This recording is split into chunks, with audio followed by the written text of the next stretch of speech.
All right, folks, we're back. JE Live. It's been a minute, and I figured, well, I've been putting out a lot of videos. I haven't gone live in a minute, and I don't know. You and I, we both like talking, right? I like answering questions. I like interacting, and that's something. As much as I like recording videos and dropping them, and we'll be doing plenty of that because I really like the format that I've had, the style, the raw nature of it. I know a lot of people have liked those raw videos, but let's be honest here. It doesn't allow me to interact with you guys unless I'm in the comment section. So nothing will ever beat live streams for me. So don't worry. I'm never going to stop doing live streams. I want to ramp it up. It has not been acceptable. I need to do more live streams. So for those of you who like live streams, like live interaction, all of that, more coming, okay? Promise. Some news, not going to get too much into it. Nothing is, it's done, but it's not official yet. For those of you, you guys know how open and transparent I am. We got two sponsors for JE Live and for the Jake Ellenbogen exclusive videos. We actually have two. Just got great news. We signed a deal with Mint Mobile. So really excited about that. And I'll have more information about that. Don't worry. We'll be starting that integration soon, as well as Aura. So really excited. Both are awesome and great partners, and I'm really excited to work with them. So just a really great opportunity for, I think, the channel, for, of course, me, and two companies that I really respect and I really like the services. So I just wanted to give you that update, and that'll be the end of the live stream. No, I'm kidding. I'm kidding. The Rams had Les Snead today break kind of the silence there. Everyone's calling a rebuild. He basically said it was I forget what he even said. I put it on the thumbnail so I wouldn't forget, and I already forgot. I have to look it up. Let's see. Called it a Rams remodel. Like remodeling a house, essentially. You don't tear the whole thing down. That would be a rebuild because you're rebuilding the house. But a remodel is, hey, I want to work on the basement. I want a nice basement, or I want to make an addition on the house, a retool, if you will. And I actually like this. Let's be honest here. He's going to call it whatever he wants to call it. They always do. We're not rebuilding, but you are, whatever. They're not rebuilding. They're not. It is going to be like a retool, like Lions Mania said. I feel good about this. But the problem here is that one thing I don't feel good about is the cover, as you guys saw. The cover of the live stream is Jalen Ramsey. And there was a lot of speculation. I didn't make a video on it because he came out not long after the speculation and was like, hey, guys, I don't know what you're talking about. I'm not leaving, whatever. And I don't think he necessarily was lying, But I also had heard that Jalen Ramsey and trade discussions were something that was happening internally. And now I'm starting to feel like, Jordan kind of, and Jordan Rodriguez, she's like the best, right? She's so great at what she does for The Athletic. She covers the Rams so well. I would have killed to have a reporter like that back in the day when, they were in St. Louis and I was just a little kid in high school or middle school, trying to follow the Rams in New York. But regardless, she's doing a great job. And she kind of alluded to the idea that they could trade Jalen Ramsey, at least hinted at it. I'm not trying to put words in her mouth, but you could tell. So she's not the first I've heard this from. I've heard this internally. And I just feel like this would be a major, colossal mistake. I understand a lot of people think that Jalen had a bad year, and you could think that. I have no issue. I just realized my light is tilted way over there. That's really odd. And you can think that, right? I have no issue with you thinking that. But I think that's wrong. I don't think he had that bad of a year. I actually think he had a pretty solid year. Did he have a Jalen Ramsey year? Well, that's up for debate. But he's still the best corner in the league. Do you know why he's the best corner in the league? Because he cares about things other corners don't. He cares about being the best tackler. He takes ownership in all aspects of the game. I don't have to mention the guy, but you know who I'm talking about. And I like the guy, don't get me wrong, but you know who I'm talking about, like to make career decisions and dodge tackles and not make the tackles because he's like, well, I'm not doing that.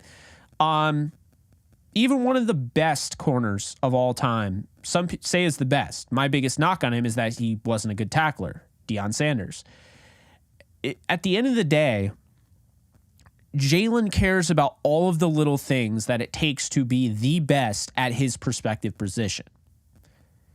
And I find that so great because this is somebody who plays a position where, they're all divas, right? It's always about, corners and wide receivers, they're all divas. Well, you can say, Jalen has a personality. He's got swagger. But, he's not a diva in the sense where he causes problems, right? Besides maybe social media, and that's not really problems. But he's not a guy that causes problems. And I wasn't talking about Deion Sanders. I was actually talking about Marcus Peters because I like the guy. But yeah. So now I said it, whatever, it's out there. Sorry, Marcus. I love you. But anyway. So with Jalen, you have a 28-year-old corner that is one of the best tackling corners in the league. You can play any role with him in the secondary. He could play free safety, strong safety. He could play linebacker. He could play defensive back, nickel back. He can be a boundary corner. He can do really anything. With that versatility, that age, being 28 years old, doesn't come around very often to have that good of a player and be able to have that contract. Because normally, that's the thing with the Rams deal, right? Normally, you don't get that. The guy walks, but you sign him long term. And I understand now they're kind of, they're having those discussions. Hey, this cap isn't great. Their situation could be better. Here is why Jalen Ramsey, trading him is absolutely stupid. Because if you are still trying to win a Super Bowl, if that's your goal, and you're saying it's not a rebuild, it is a remodel, Jalen shouldn't be traded under any circumstances based on that logic. That's number one. Number two, think about this. Jalen is 28 years old. Aaron Donald's 31. Aaron Donald is talking about retirement all the time. He's constantly mentioned it. He's constantly in the news about it. He's we don't know. I mean, he says he's coming back, and I assume he is, right? But is this his last year? Is he just connected? We don't know. We know Jalen Ramsey didn't take any time off. I know Donald got hurt, but Ramsey played with, a shoulder that he had to get surgery on last year. He's going to have to get it on this year. He played the entire all 17 games with that shoulder injury. So, sorry, I'm not moving on from Jalen Ramsey. I feel like the value is certainly there, and that's probably why his name is mentioned. It's probably why they've had these discussions, because Jalen has probably the most value of any of them that they could trade. You wouldn't trade Cooper Kupp while you have Matthew Stafford, but if you trade Jalen Ramsey, that would probably get you 2 first-rounders, right? You'd have to get at least 2 first-rounders, and I'll be honest with you, I don't think that his value has depreciated. He's a 28-year-old corner. He's still right in the thick of his prime. You get 4 great years out of him. I would ask for more than 2 first-rounders. Sorry, would ask for more than 2 first-rounders. And I would, utilize the fact that Christian McCaffrey, got a lot. I'd ask for 3 because I think Jalen Ramsey could be the premier, guy on your defense. He changes the course of your defense. He changes what you can do. He gives you things that other corners simply don't do. You're paying a premium for that guy. So instead of, getting the, whatever it is, like Netflix, I know they introduced the ad-free and then the ad tier, right? The ad tier for the cheaper one. You're getting the full package with Jalen Ramsey. You're actually getting the package with Jalen Ramsey that you have to request over the phone. Like you have to call in. This doesn't exist. But in this sense, not Netflix, but just any sense, this secret package, right? That's what you're getting with Jalen Ramsey. He offers more than what people realize. And I know the picks sound great, right? Oh, they sound great. Well, two first rounders, great. But Jalen is 28 years old. Jalen is the face of your defense. Aaron Donald has one foot out the door. Until I'm proven otherwise, Aaron Donald, you should probably assume, is retiring after this season. I'm sorry. Like, this guy's constantly, every time he's mentioned, it's something about him going away, something about him retiring. I don't think he wants to be in the NFL as much as he used to. I think he's getting to that point where he's like, I've won a Super Bowl. I make a lot of money. I got my fix after the Super Bowl. I went on Kimmel, I went on the late shows. I'm in commercials now. He's thinking about it. And he's also thinking about like, hey, Pittsburgh, family, like that's where I'm from. So here's my thing. Okay. I'm not for really trading anyone. Absolutely not Ramsey. I would trade Aaron Donald. You can put this on record right now. I would trade Aaron Donald before I trade Jalen Ramsey. Put it in ink. It's not stupid. Aaron Donald's the best player in the league, yes. But if I only have Aaron Donald for 1 year and I know Jalen Ramsey's playing at least until Aaron Donald's age, if not longer, then that means I'd have Jalen Ramsey the entire time I have Matthew Stafford. I'm not trading Jalen Ramsey.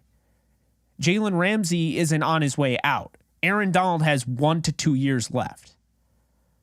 If he wants to, that's the thing. I'm not trading anybody. But before, that's the thing. Before I make a move like that and I trade Jalen Ramsey, I would trade Aaron Donald. And I would trade neither of them. The only guys that I think you can honestly trade and have it make sense for what you're doing, it's not Donald, it's not Ramsey, it's not Stafford, it's not Kupp, it's not Bobby Wagner. You're still trying to win a Super Bowl with those guys. It's guys like Noteboom. It's guys like Floyd. I love Floyd, okay? Leonard Floyd balled out at the end of last year. It's not being talked about. Actually, this year. We're still in this year. It's not being talked about enough. Leonard Floyd was really good. Like, he clearly started the season injured, played through it, put up with it, and he finished the entire season, played all 17 games, and got better and better and better each week. And that was without Aaron Donald for half of it seemed like. So it sucks, but it's like I've brought up. Are you going to pay Leonard Floyd $20 million? I mean, that's Von Miller money. And I like Leonard Floyd, but I don't think you can justify paying him $20 million. Maybe if your cap was better, but it's not. So you got Leonard Floyd, you got Noteboom, you got Allen Robinson. I think Allen Robinson in year 2 would be very good. I think it was one of those, bummer seasons for him. A lot of injuries. The Rams offense never gelled. It never got off the ground. And I think Allen Robinson could absolutely be something in this offense. Nothing has changed my mind on that. But, I do think at that point, you got to free up some space. So, no, trading Jalen Ramsey is not an option. And trading Aaron Donald isn't an option. Unless Aaron Donald presents you with no other choice. The exercise and the whole point of what I just said about why I would trade, Donald before Ramsey, it's not saying I would trade either of them. But Ramsey, to me, is untouchable. Unless you come at me with Sauce Gardner of the New York Jets, Ramsey's untouchable. And as much as I love Sauce Gardner, and I love Sauce Gardner, love me some Sauce. Sauce Ahmad Gardner is not Jalen Ramsey. He could be someday. He could be even better. But the full package, there's only one Jalen Ramsey. And I'm not trading him. So 28 years old isn't old. I'm sorry, it's not. Regardless of what people tell you, it's in the prime. You're fine. I mean, I don't know why we're acting like it's old. I don't know. So I'm kind of over that whole thing. Like, yeah, Jalen, he's old. We're not trading Cooper Kupp, not trading Donald, not trading Jalen Ramsey, not trading Stafford. It is a retool or a remodel, as Les Snead called it, and it is not a rebuild. A rebuild, you would trade Stafford. A rebuild, you'd probably keep Kupp. A rebuild, you'd probably keep Jalen. But a rebuild, you're probably trading Stafford. You might trade Donald to Pittsburgh, get a first rounder out of him if possible. A rebuild, you're definitely trading Bobby Wagner. He's there to win a Super Bowl before his career's up. He's signed to finish his career with the Rams and win championships. If they're not going to win championships, yeah, you trade Wagner. But the problem here is that there are people that think that this team is in a rebuild. There are people that think, this team is not going to be back next year. I'll go on record and say this. Don't be surprised if the Rams are playing the Lions in the NFC title game next year. I mean, like, everyone's freaking out, about the Rams. Yeah, the cap sucks. Let's be honest here. Like, would it be nice?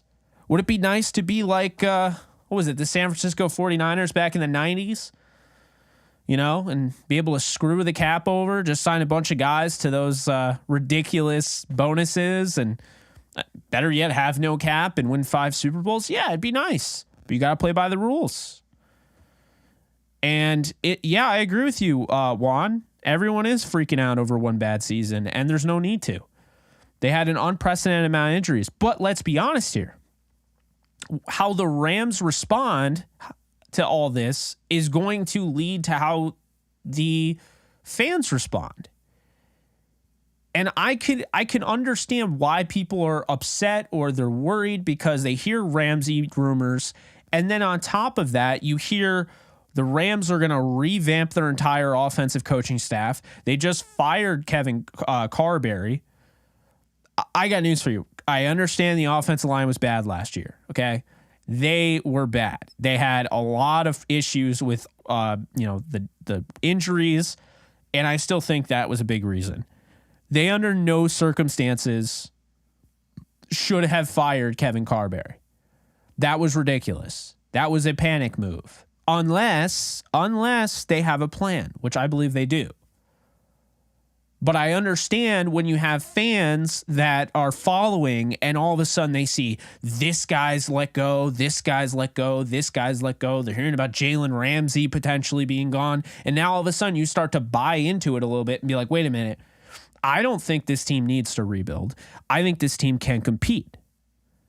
But then you see the reaction that like all of this stuff is having on people, and you're like, oh crap, I hope this team doesn't think they have to rebuild, because they don't, but we don't know how it's going to be. So I'm here to say, I'm not here to say Jalen Ramsey won't be traded. I'm here to say it's stupid if they trade him.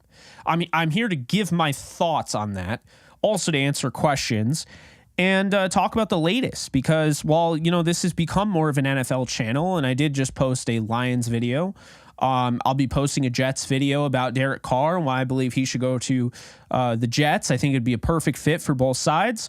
While I will be posting those videos, I will still be doing Rams content. We all know this. This is nothing new. And so lately, there's a lot of different things out there. Mike LaFleur, not a lock yet, but very likely going to be the offensive coordinator. I know a lot of you saw that damning report about him with the Jets, how essentially he butted heads with Zach Wilson. Elijah Moore told him to go F himself. That whole thing. Look, I think Mike LaFleur just needs a bounce back. Okay. I think he showed a lot of cutting edge play calling, play designs, if you will, in his first year. But let's be honest here with Mike LaFleur. The guy had 4 starting quarterbacks this year, or 4 quarterbacks this year, and then he had 3 the year prior. It's been a revolving door of Zach Wilson, Mike White, Joe Flacco, and Chris Streveler since he's been with the Jets. So, like I said, let's be honest. Is it all Mike LaFleur's fault? or maybe he just hasn't had the talent around him. He uses the running backs well. He won't be calling plays with SeanMcVay and the Rams. Instead, if he gets this job, which it's sounding like he's going to be about the run. He's going to help the run game. And that excites me because you guys know I sit here and it's either a JE Live or it's Believe in Rams, Run the Damn Ball podcast. That's the joke we have, Cam Lynch and I. And then in addition to that, let's be honest, I talk about it all the time on DTR with Alexis. Okay? I'm all about the run game because I noticed something last year. The Rams didn't take advantage of a culture change in the NFL. It was back to running the football this past year. Because guess what? Because people like SeanMcVay, who have made it incredibly difficult to defend the pass, have been high-octane passing attacks and have really hurt defenses in the NFL. Now, all of a sudden, you have the SeanMcVay effect, the Andy Reid effect. Now you have these defenses playing. They have to play lighter boxes. They're more worried about the secondary than they are up front. So they're not able to throw 8 in the box, 9 in the box just to stop the run. There's no point because, let's be honest, they don't run the ball. They're throwing the ball. But in steps the 2022 NFL season, the Rams didn't get the memo on. Josh Jacobs, monster season. Where the hell did that come from? They didn't even take his 5th-year option. First-round running back that looked like one of the best running backs in all of football this year. They didn't even pick up his 5th-year option because they didn't really see that beforehand. Josh Jacobs was like a new animal. Tony Pollard, look at what he did. I mean, Tony Pollard's a good running back in general. Very, very good running back. But now he's going up against a lighter front. He doesn't have 8 guys to worry about in the trenches. Psh, it's easy. And the Rams didn't pick up on that until it was too late. That's why when you saw Cam Akers blowing up the Seahawks, blowing up the Chargers, blowing up the Broncos, they're playing lighter boxes. That doesn't make Cam Akers a bad running back. He's taking advantage of opportunities. But it does mean that the Rams waited way too long to attack this. There's never... You've heard this before. You've heard the saying, there's never been a better opportunity to do so-and-so. There's never been an easier way to grow on YouTube. There's never been an easier way to create generational wealth with crypto and stock markets. That is what people talk about, right? They always say there's never been easier. This is the golden age. Right now, apply that to 2022. This was the golden age to run the football. Look at it. If you haven't already, look at the stats. It is gnarly, okay? And that is really the thing. The Rams missed the boat. They didn't start running the ball until late in the season, committing to the run. Not running it 10 times, no. Committing to the run. And that's something Mike LaFleur not only did, and by the way, when Breece Hall was healthy, they had a top 10 offense. No one wants to talk about that. Breece Hall looked like the best running back in the league. But it was a huge opportunity. The Rams never picked up on it. But this is why I'm excited, and this brings me back to Mike LaFleur. Because at the end of the day, Mike LaFleur is a run-first guy. People will be like, but Jake, he was a passing game coordinator for Kyle Shanahan in San Francisco. Yes, he was. Let's not also forget, folks, Thomas Brown is a running back specialist. But this year, at the start of the year, he had nothing to do with the running backs. He was a tight ends coach, assistant head coach and tight ends coach. Why did he have nothing to do with the running backs? Because SeanMcVay was trying to give him a broader scope of the offense.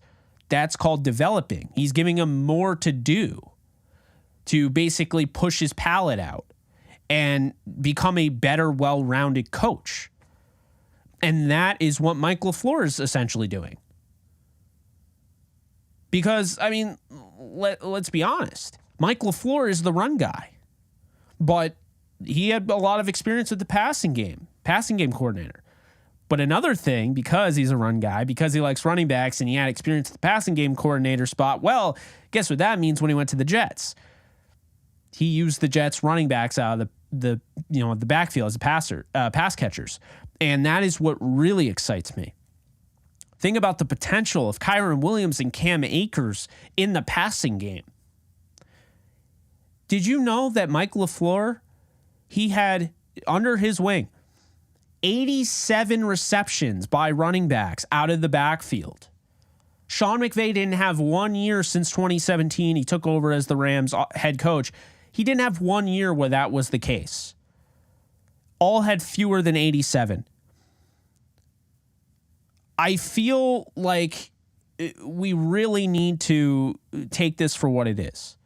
Mike LaFleur is not calling plays, so no, I'm not worried about receivers getting pissed at him. Mike LaFleur is offering, plenty of exposure to the running game, which is what we've all been asking for. What is the main thing that people talk about on here? What's the main complaint with Rams fans? It's the offensive line, and it's the fact that SeanMcVay doesn't manage the run game well. Well, now he not only has Thomas Brown in the building if he stays, there's a chance he could be hired as a head coach. Texans, he's got a shot. But if he stays, you have him in the building and you have the influence of Mike LaFleur, and that excites me. Another thing that's cool, LaFleur isn't the play caller that McVay is, okay? LaFleur, I almost said McFleur. LaFleur struggled this year. I'm not going to lie. When Breece Hall went down, he struggled. It's hard to call plays when Zach Wilson isn't hitting layup throws. The short and intermediate game, he was not hitting. He was making all the crazy throws, but he couldn't hit the surefire free throws, right? I guess I can't call free throw surefire. I mean, the NBA, they average, 60% from the... I don't know what it is, but for whatever reason, your job is to put the ball through the basket, and there are guys that can't even hit 50% from free throw range. I don't know. Anyway, my point is that there were easy throws that Zach Wilson wasn't hitting that made it incredibly difficult for Mike LaFleur to run his offense.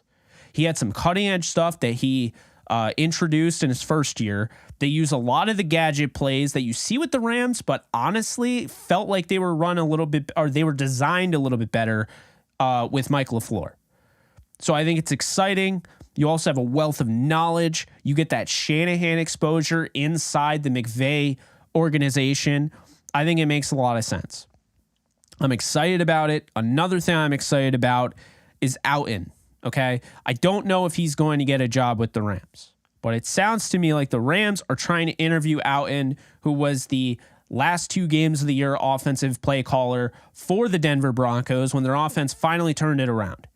He's not up to be an offensive coordinator for most of these spots that he's potentially interviewing for, but the Rams did request to interview him for an offensive role. And I believe, since he has experience with the tight ends, that it could be the tight ends coach. And we could be seeing another story of Shane Waldron type of guy who comes in, he helps the tight ends, he helps the offense, gives them another little bit of exposure from another, Hackett style offense. And now, Sean is able to develop him, and then he goes and calls plays somewhere else next year. Outen is somebody that I'm intrigued by at the very least. The offensive line coach, going back to that, firing Carberry was really bizarre to me. I mean, he won a Super Bowl his first year as the offensive line coach, I believe, if not his second. So it was really bizarre to see him go. But here's the thing, though. I think they have a plan, like I mentioned before, and I think that plan is actually to go after a veteran guy, to go after a guy like Bill Callahan, who Sean McVay knows very well because he was with him in Washington, or to go after Mike Munchak.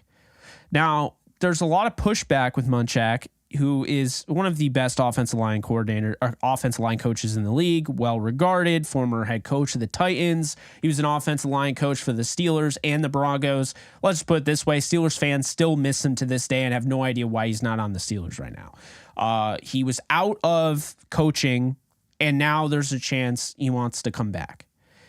And if he does come back and there's a big push like, oh, well, McVay doesn't like the power run game. And let's be honest here, the power run game is pointless at this point. You're not running a power run game unless you have Derrick Henry, which I don't even know if the power run game is even a thing anymore in the NFL. I mean, I know it's called power, but let's be honest, no. So anyway, the point is that he prefers the power run game, and that could create, diversion, controversy, whatever. I don't think so, because look at what the Steelers did with Le'Veon Bell, with Martavis Bryant, with Antonio Brown, right? I mean, I'm just saying, like, that Steelers offense was humming when Mike Munchak was their offensive line coach, and they didn't feel like a running team. Didn't it always feel like that Steelers team, the Killer Bees, don't you remember? Didn't it always feel like the Steelers team with the Killer Bees was like a high-octane passing attack? They balanced the run well, but they weren't a running, or definitely not a power running team. I mean, Le'Veon Bell ran with some power, but he was also finesse. I feel like Munchak would make a lot of sense. I feel like Bill Callahan, who's also a phenomenal offensive line coach, has countless of all pros and Pro Bowlers that he's coached. And just look at the Browns, what he's done there. If the Rams want to lure him to they would probably have to give him a promotion. So he'd probably have to take on like a run game or pass game coordinator role in addition to the offensive line. But I don't know, man. I would like that. I would like Munchak. There's a guy who just was he's still the offensive line coach for Washington. If you guys don't, I mean, most of you are Pac-12 fans, so Washington's offensive line, according to Football Outsiders, had the number one in fewest sack percentage. So the offensive line they had allowed the fewest sacks. They had basically the best pass protection. And Scott Huff is their offensive line coach. I actually really like the idea of going out and getting Huff. So that's a name. Another one is Fry, who you guys know if you're UCLA fans. He was the offensive line coach there. He goes to Ohio State, turns Ohio State. Obviously they get a lot of really good recruits, but they were better this year with him. And even the Devron, I think his name is, the UCLA offensive line coach. I think there are multiple guys. The point is, I think the Rams have a plan. They're maybe changing up their offense a little bit, which is why, the talk of a revamping of their offensive line. But I think they definitely have a plan. I don't think it's just a knee-jerk reaction to the season. And I don't worry about this team. I really don't. I understand why people do. I think the media, not every media member, when I say the media, you know what I'm talking about. But I do think the media kind of portrays it as a team that's not really sure what they're doing. They're just kind of blowing everything up. That's not what's happening. It's not what's happening. So, yeah, let me go back. I see someone donated. Fernando, I'm so sorry. Thank you so much for donating. How do you feel about Greg Roman as OC? So Greg Roman wouldn't make any sense, to put it as bluntly as possible. No offense. But just to put the point home, Greg Roman would make zero sense for what the Rams want to do on offense. The Rams want to throw the ball and balance out the run. Greg Roman wants to run, and he wants a running quarterback. Think Colin Kaepernick and Lamar Jackson. Matthew Stafford would not work in a Greg Roman offense. It takes a lot on you. Guys in the Greg Roman offense that work out, running backs and tight ends, they have the life. They get a lot of run, and the tight ends, they get to block. They like to do that, and they get a lot of usage in the passing game. It's predominantly a very run-heavy, option-heavy, type of scheme. And the Rams, I was just saying, on a podcast recently, I think it was Believe in Rams, that I can't stand the college concepts in the NFL.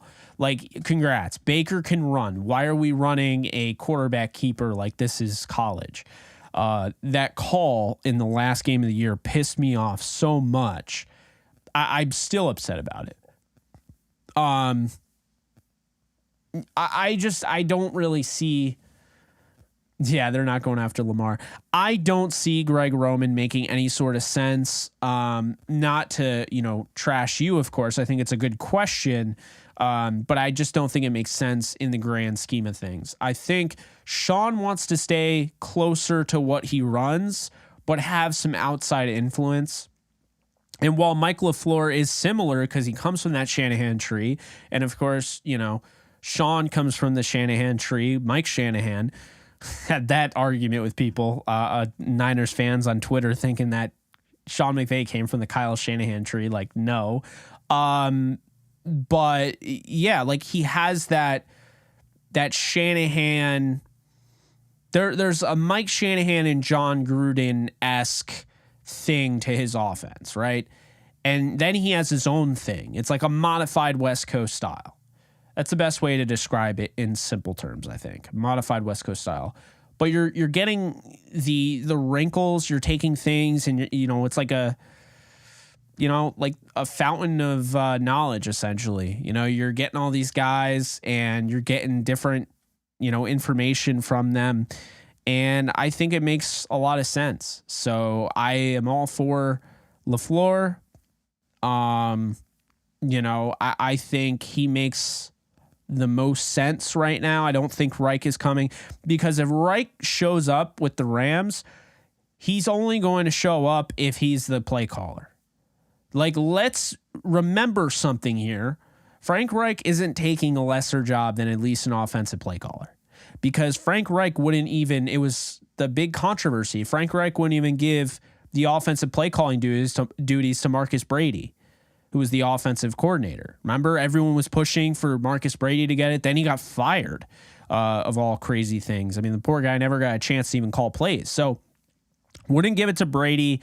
He's not going to come to the Rams as anything less than the offensive play caller. And Sean McVay isn't going to give up his play calling, because the way he sees it, the way he does things, they're predicated on how he calls the plays. I understand that. I mean, he's not the first one to want to be a head coach and call plays nonstop. Andy Reid is an example of that. There are other guys out there. Shanahan is another example. But, I am actually, and it's weird because I was skeptical about it. I'm actually open to Sean McVay staying as the play caller, continuing to learn from other outside influences, develop his playbook and continue to transform it and upgrade it, and just ascend in the coaching ranks. Because, as of right now, I mean, I think he's one of the best coaches in the league. He should be the best coach in the league. I don't think he's quite there yet, because I think he's missing some things that I think this offseason is going to allow him to find. And one of those things is that outside influence that is going to force him to run the ball more. And, I think, I gave him a lot of credit. I was actually just going to bring this up, Brock of Flowers. So thank you so much for doing so. I give him a lot of credit, because don't forget, I made that video about how Sean McVay steals plays, and it's genius. It wasn't a knock on him. I'm all for it. The way they used Ben Skoranek was exactly how they used Reggie Gilliam for the Bills, their fullback, against the Rams. The Rams basically saw what he did on film, Reggie Gilliam, and then the very next week use Skoranek as the fullback. And because Reggie Gilliam is not he's a fullback / running back / tight end, very athletic guy. So he allowed them to do a lot of different things, kind of like use check. And remember what I said in the draft process, I'm not for drafting a fullback, but Chigoziem Okonkwo, who ended up having a pretty darn good rookie year for the Titans as a second string tight end, that's the guy I wanted. I thought you get a guy who could be a weapon as a tight end, in line, outside, can flex out, can be a fullback, can line up H-back, whatever. I felt like that was golden. But the Rams might actually have their guy in Skoranek. And what I saw when they did that was not only their ability to adjust, not only their ability to innovate, but in addition to that, they like Skoranek so much, they're going to try to carve any way possible a way to get him on the field, okay? Because they're carving out a role for him. That is not a role that we've seen under Sean McVay. I mean, they drafted a freaking fullback, for God's sakes. Remember that? They drafted one. And I just feel, and he never actually played or anything. I just feel like next year, you could see Brandon Cooks. You could see another receiver, whatever. We'll see where they go. Could even see, actually, no. I had to stop myself.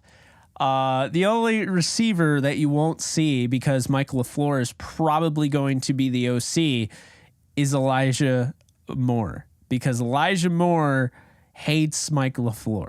So that isn't going to be in play. Yes, Sam Rogers was his name. My God, throwback. I remember, what was he, like a Swiss Army knife, or I forget what they called him. Just like a grenade full of knives, something like that. Yeah, so not, obviously they're not going to trade for Elijah Moore, but again, my point is it's going to be Van in all likelihood, Cooper Kupp, Tyler Higbee will be back for his last year in all likelihood, and I think Allen Robinson will be gone, and it could be Brandon Cooks, could be Robert Woods, could be Odell Beckham Jr., but the point is that while all those guys may be great, and it might be hard to get on the field, now you have these packages that you've already established, and they work, where you can get Skoranek on the field at the same time. And don't forget about Tutu Atwell, because let me be honest with you, I think Tutu Atwell can be a dynamic player. I think he's closer to Marquise Brown than people want to admit. I think he's almost a grenade full of knives. Sounds like Gruden. Yeah, honestly, wouldn't be surprised if he's the one that said that. But yeah, I wouldn't be surprised if Atwell ends up being like Marquise Hollywood Brown. I wouldn't. I know there are a lot of people that see him and they're like, yeah, I'm seeing more so Mecole Hardman. And I got to push back and say I haven't seen anything that has really blown up and has shown out to me. Mecole Hardman plays on an offense that gives him the opportunity to be one-on-one with anybody, create separation, be open, and you have Patrick Mahomes. And I don't really think he's done much at all in his career. I could be wrong, and I will certainly look it up. But I don't think Mecole Hardman has done a hell of a whole lot. And it's not just a dig on him. It's just that I see this comparison a lot. And I just don't understand it. Mecole Hardman's best year, he had 693 yards and 2 touchdowns. He's had 16 touchdowns in 4 seasons. He's over 2,000 yards on 151 receptions, and he's got a 13.8 average. To me, the Chiefs have already had that.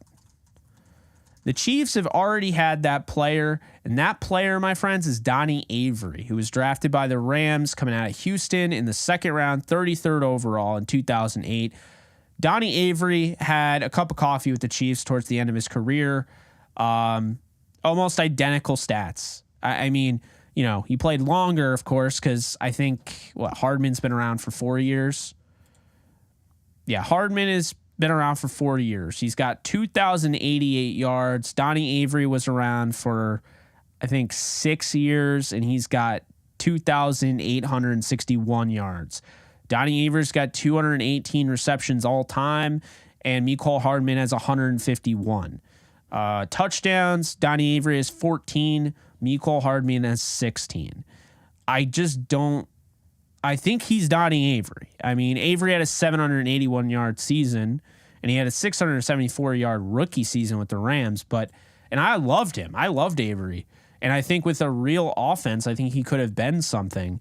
Offensive coach, quarterback, all of that. But no, I think Hardman is closer to Donnie Avery than, Atwell is closer to Hardman.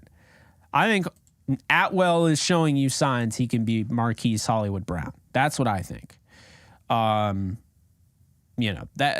how I feel. I don't know. I just, yeah. Take it easy, Aaron. Aaron Jones. Love that name. Let's see. At this point, with Van heading into last year, would you rather see Tutu take over as number 3 heading into next season? I don't think there's a designated number 3 next year. I could see Atwell and Van splitting time and using them at their best moments. We've seen it before. We see the way the Lions use the receivers when, J-Mo got healthy, right? You got Chark, You got Amon-Ra St. Brown. You still want to use J-Mo, who's going to be a starter next year. But you still have, Josh Reynolds. You got Khalif Raymond.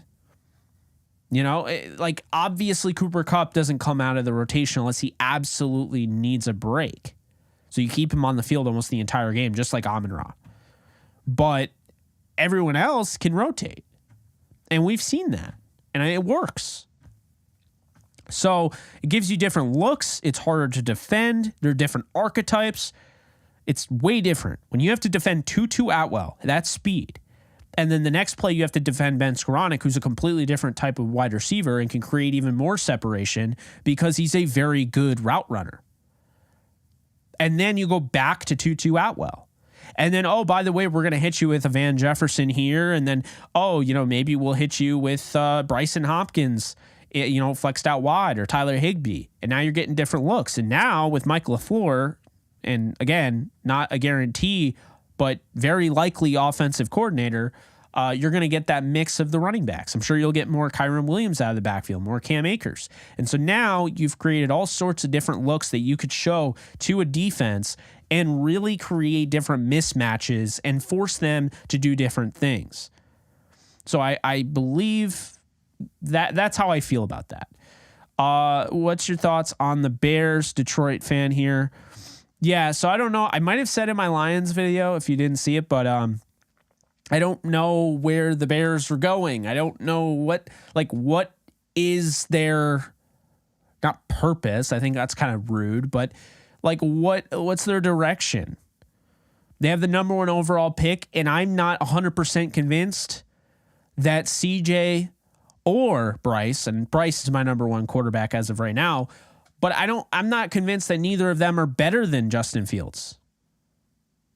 That's the thing. I'm not convinced they aren't better. And the Bears, you're going to commit to Justin Fields, who doesn't even throw 170 yards a game?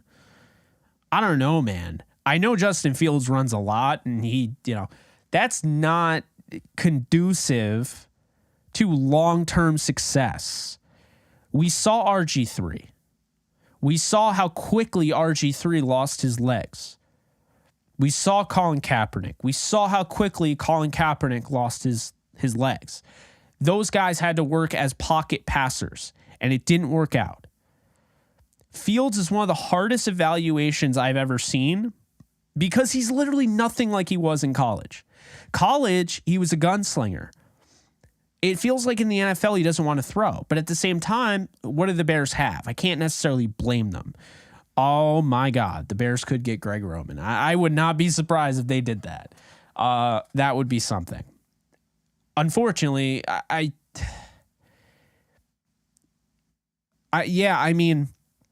that's the thing. So Justin Fields gives you something to like and all that. I think you build around him, and I think you trade this pick away. Because you can use this pick to create more picks, essentially, create more capital, and build around Justin Fields and see what he'll do with those weapons. At the very least, if that doesn't work out, you got all those weapons and you can move on from Justin Fields because he's on a rookie deal. So it's a very tough evaluation, but I do think the Bears should stick by Justin Fields, although this is where, your question, Don, was, what do I think about them? I just don't know what direction they're going in. I feel like the Bears are that team that's just there.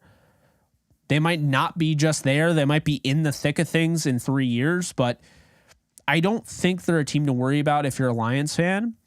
The Packers are always a team to worry about just in case, because here's the thing. Rodgers' contract is so bad. It's something like he's owed like $50 million the moment they get rid of him. Did you know that? It's a bizarre contract. Really bizarre. I'm going to look it up right now. If you guys haven't looked at Aaron Rodgers' contract, it's one of the most immovable contracts I think ever created. I don't know why they did it this way. if Aaron Rodgers, like, I don't know what he wants the Packers to do. I was on his side, and now I'm like, I don't know. So listen to this. Aaron Rodgers has $101.515 million guaranteed at signing. That's 2022 salary, roster bonus, 2023 salary, and 2023 option bonus. So basically what I'm saying is if you were to release Aaron Rodgers before June 1st, you would have negative $68 million in cap space. Like right off the bat, you'd get hit with a $68 million penalty. So that doesn't save you. That takes away. But then it gets worse because then you have a $99 million cap penalty, like a dead cap. So that's dead money. So then if you do a trade, you don't save any cap space. You save negative $8 million. So it still hurts your cap. And you have $40 million in dead money. And if you do a post June 1st release, you have $75 million in dead cap. You have $24 million in dead money next year, and you save a negative $43 million. And then your post June 1st trade, which is the only way this could even get done, is you save $15 million in dead cap, or you save $15 million cap space. You have $15 million incurred in dead cap this year and $24 million next year. Your out is essentially 2024. But that contract this year is not movable. It's like people said Goff's contract wasn't movable. Goff's contract, you could move 5 times over before you can move Rodgers. Someone is going to have to take on a ridiculous amount of money. Oh, also, the 2023 option bonus, which is $58.3 million, is guaranteed March 17th, 2023. So the moment the new league year starts, Aaron Rodgers' option bonus at $58.3 million is guaranteed.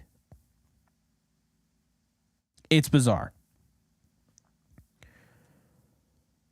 And by the way, declining either of the 2023 or 2024 options converts base salary for that year into the bonus figure. So if they declined his 2023 or to 2024 option, it would convert into $58.3 million in 2023 and $47 million in 2024. Like, bro, this contract is awful. It works if Rodgers is committed. But this contract is awful, folks, and this is what I'm talking about. So the Lions, like the Packers are going to be forced because if Rodgers leaves, like they're done. They're going to have to pay so much money. It doesn't save them any money whatsoever. If Rodgers doesn't want to go through a rebuild, now he's forcing the Packers' hand. If he retires, all this is well and good. But if he doesn't retire, the Packers have to compete. But you can't compete because you barely have any money because you paid Rodgers. It's just ridiculous. So the Packers window is closing. If not, it's already closed. I think you could argue it's closed. Are they winning a Super Bowl? No. So the Packers window is closed. The Bears are a few years away, if even. We don't know what's going to happen. And this is why I made that video about the Lions, because the only other team is the Vikings. And I'm sorry, I trust Jared Goff more than I trust Kirk Cousins. I'll say it again. I trust Jared Goff more than I trust Kirk Cousins. Is Kirk Cousins a better quarterback during the regular season? Probably. Kirk Cousins will throw 104 passer rating. He'll throw 40 touchdowns if he wants to. He'll throw for close to 5,000 yards. Doesn't matter how many years he does it. When he gets to the playoffs, he crumbles. When he gets into big spots, he crumbles. I've seen Jared Goff go to the Super Bowl with the Rams. I've seen Jared Goff win playoff games. He won the playoff game with 9 fingers available to him, okay, against the Seahawks. He won a big-time game against the Packers. That was like a playoff game to them, and he won that on the road in Green Bay. I'm not one of those quarterback wins people, but I trust Goff more than I trust Cousins. Also, I trust a team that's keeping most of their staff together because, let's be honest, Aaron Glenn gets hired. They have to get a new defensive coordinator, whatever. I trust that a lot more than the Vikings who had to let go of Donatel, who they should have probably let go way before the season even started because they shouldn't have hired him. But, I mean, let's be honest here. That defense is aging. It's not great. And the Lions, their defense, while it's not great, it's going to be very good next year. They have a lot of pieces. They have a lot of capital. They have 5 top 100 picks. They can make this better.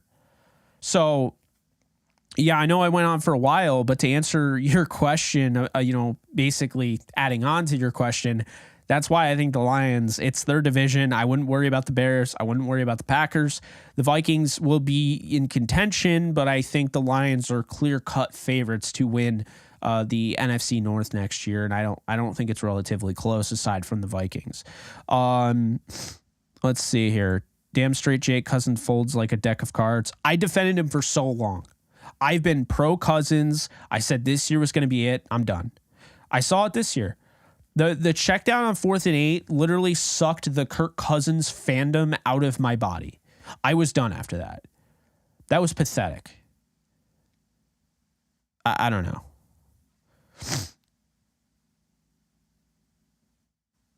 It's just whatever.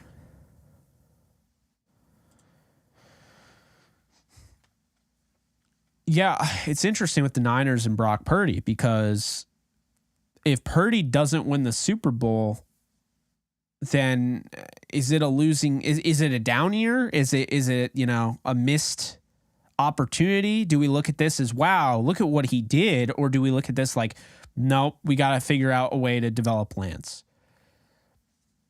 I don't know. And how quick is it before Jimmy Garoppolo comes in? I don't know. So that's the thing. If Jimmy Garoppolo gets ready for, the upcoming games, I don't know.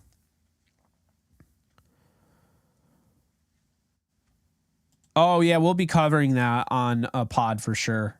DTR or Believe in Rams or both for sure. Because that's something that needs to be talked about. Yes, everyone wants to trade Ramsey. Not everybody, but all this, trade Ramsey talk. How about get some safeties for Ramsey, get some help for Ramsey. You got Jacoby Durant and Jalen Ramsey. After that, I like Robert Rochelle. We'll see where the development goes, but right now he's a special teams ace and didn't really play much on the defense, right? Darian Kendrick has a lot of work to do. Like, he's a special teams guy until proven otherwise. David Long's a free agent. Troy Hill's a free agent. Are you going to bring back Troy Hill? I don't know. Like, I would like to see him go after another corner. A tackling-minded corner, a guy that can play that, scheme and everything. But that's how I feel about that.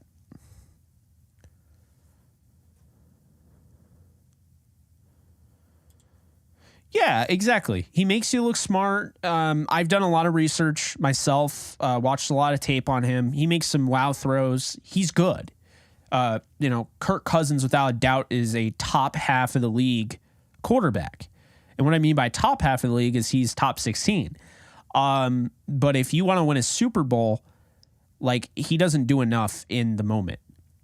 And what I will say is, to my point about, I talked about earlier, I'm going to be doing a video about the Jets and Derek Carr.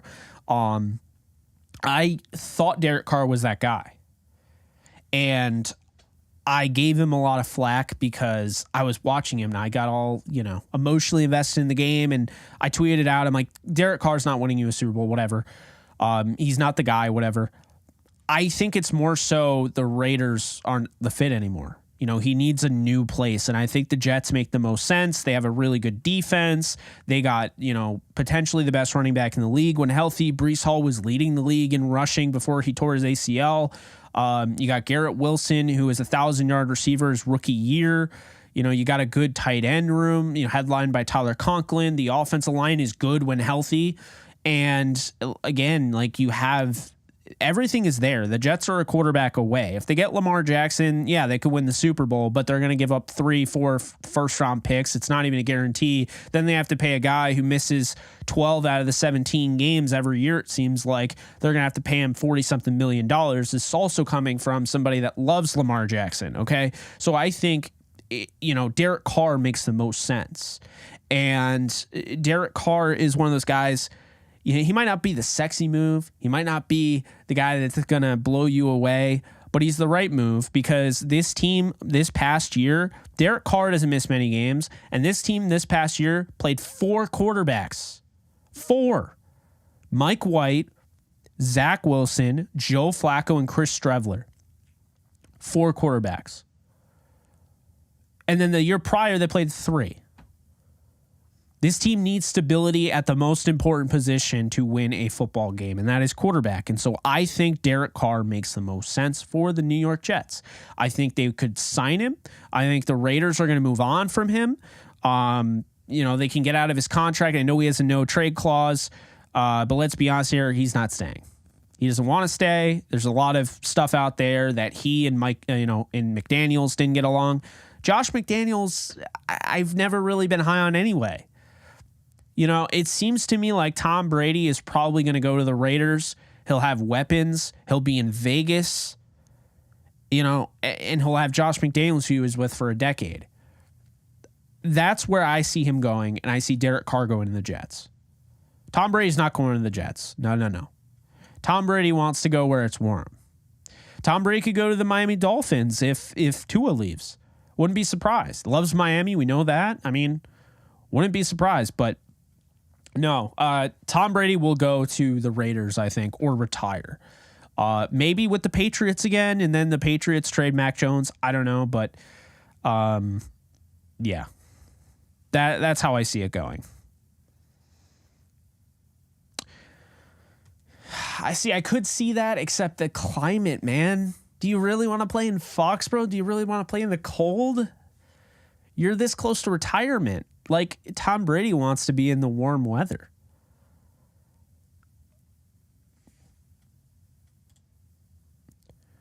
So no, Staley will not be coming back because he won't be getting fired. The guy that you want to look out for to come back, and the guy that I think right now I would put not a ton of money because, it's not like I have a ton of money. I'd put some decent money on Raheem Morris becoming the head coach of the Indianapolis Colts. I feel pretty good about that. I could absolutely be wrong, but I do feel like I'd put some money on Raheem Morris becoming the head coach of the Indianapolis Colts. And I would put some money on Coach Ejiro Evero being the defensive coordinator for the Rams. That's kind of where I'm at right now. So, all right. Well, I am not going to go just yet. I just have to run to the restroom. So, yeah, there's going to be dead space if you're watching this after the fact. Just fast forward.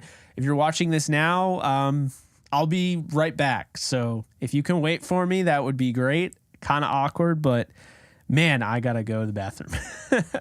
So, I will be right back.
All right, we're back. Sorry about that.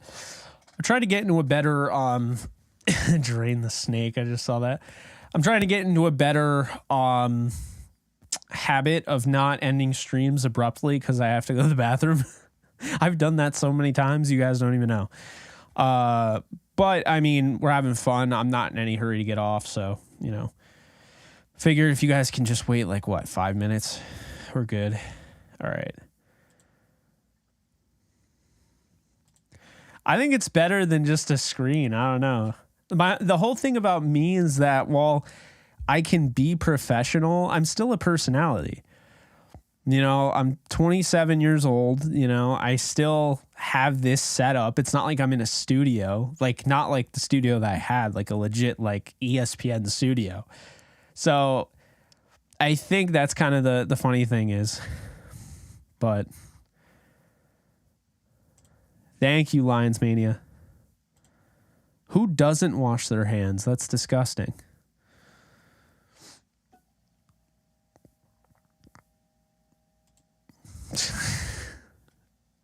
First person bathroom break. Yeah, let's probably not do that.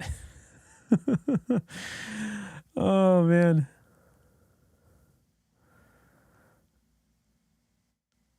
The Rock cosplay.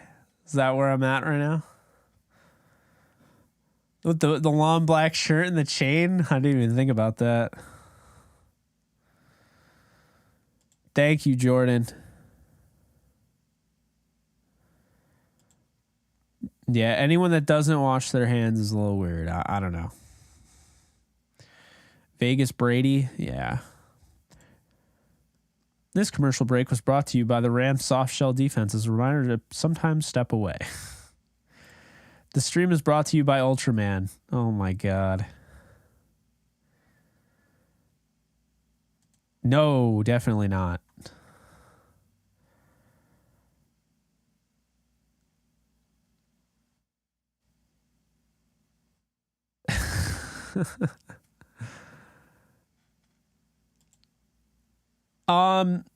Well, there's not a new schedule because I mean it hasn't come out yet. But yeah, I looked at the teams that they'll be playing.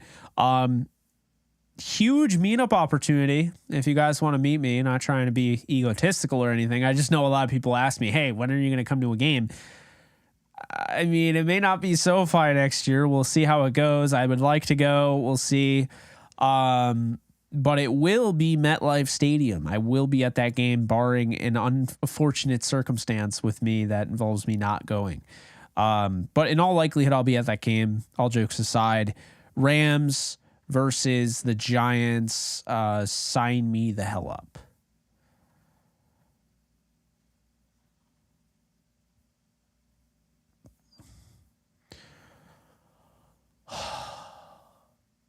I hate those commercials so much. The song sucks. I don't know why the mixing of the commercial is so obnoxiously loud.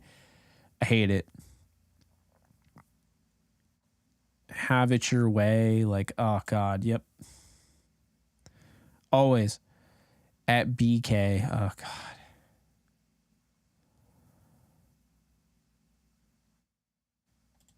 I don't blame you there. I don't want to see that either.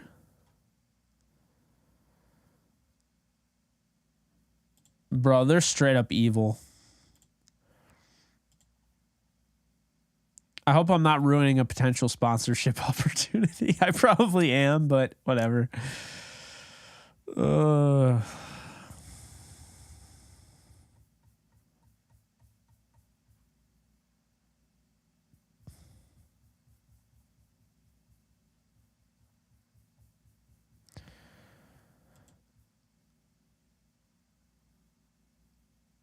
Yup, exactly.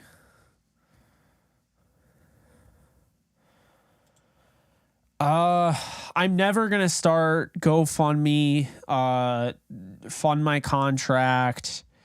What's the other one? Kickstarter. I'm never gonna start any of that for a fund to go to SoFi. What I will say is that if you do want to donate, it's just like any other thing, right?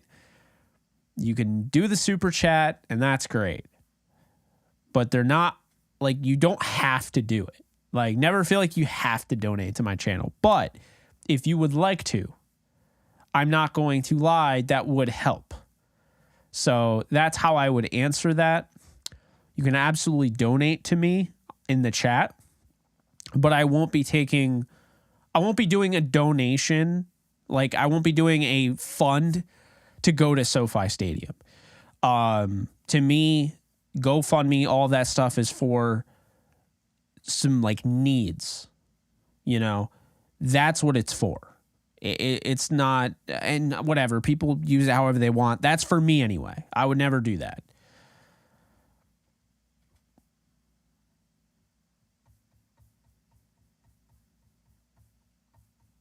Thank you. Thank you.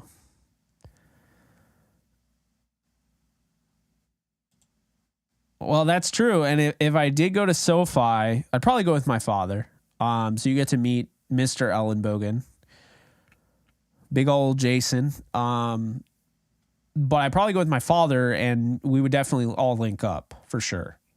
I would tell you where I was. We would all have to talk. No picnic stand or anything like that. Just showing up, and whoever wants to meet me can. Maybe I would just wear like a JE hat or something so people could recognize me, but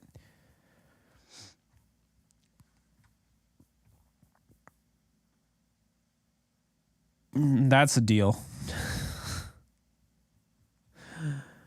Oh boy. Jake to SoFi. I know I need to go. I definitely need to go.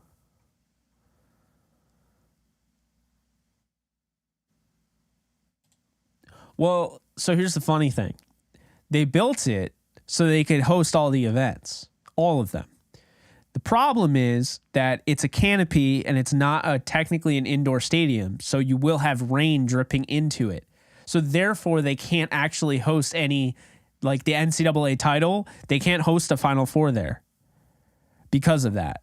So the canopy was because it was warm weather and it was California, but at the same time, probably should have just gone without it. Had an open air stadium if you were going to do that.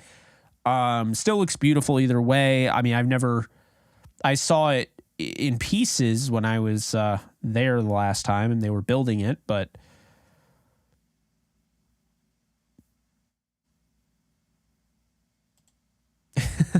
so fun fact about the Rams helmet. Half of it's filled in, so you can't wear it.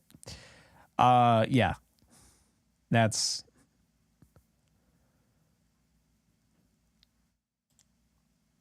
let's get you to a Rams Niners game. Oh God.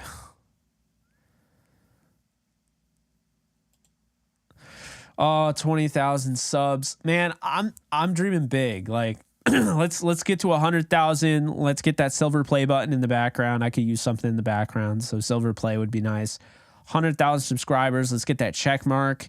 Like that actually matters because they devalued my check mark on Twitter. They do not like me. No. Even though I picked them to win the Super Bowl, they do not like me. They're welcome though. They're all welcome here. Everyone's welcome here. This is an NFL entertainment sports channel. I just happen to be a Rams fan and predominantly cover the Rams, but you know, everyone is welcome. Everyone is welcome.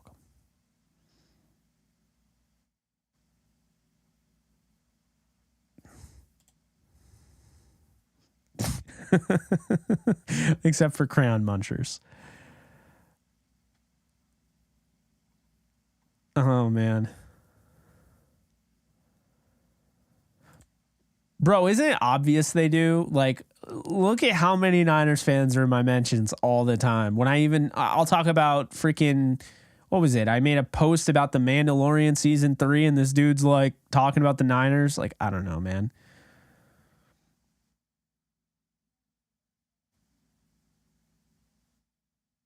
Not at all surprised to hear things. A close friend, Eric, how are you not? I thought I made you a mod. I'm sorry. Not at all surprised to hear things. A close friend and former employee of mine in Michigan went to school with Mike LaFleur, same age. His words about Mike were he's a huge dingus. Oh, okay. I want Mike LaFleur because I want that run game, that run game stock or whatever you want to call it. But yeah.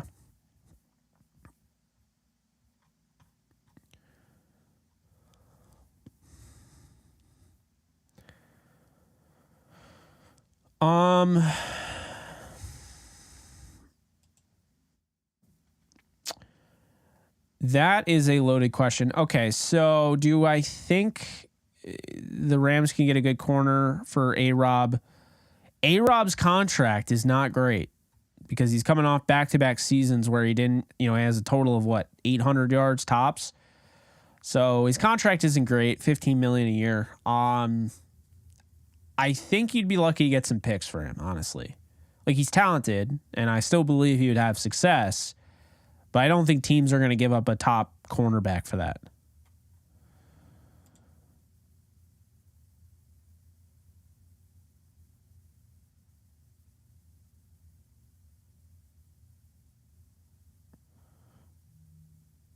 Let's see.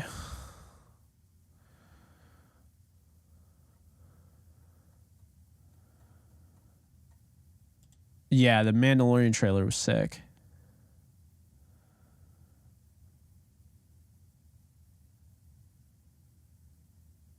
Oh, God.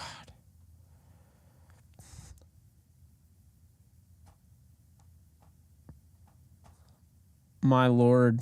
Yeah, NFL rumors is just NFL rums.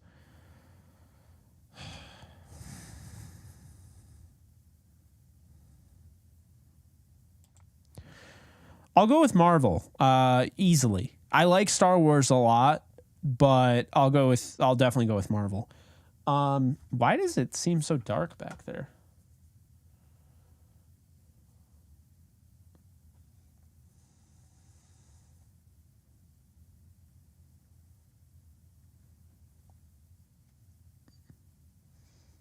Oh, it's because of the Jets helmet. That's why.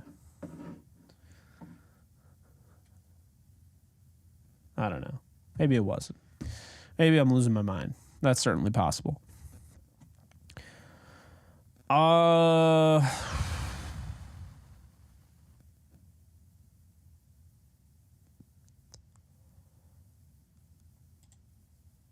Yeah, so they followed me. I called them out so many times that they blocked me. So they don't follow me anymore.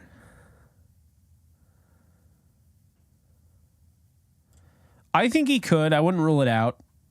I don't think Baker will be back as much as I like Baker. I think Perkins will be back. Wolford will be gone. I think Perk will be back, and I think they'll get another guy.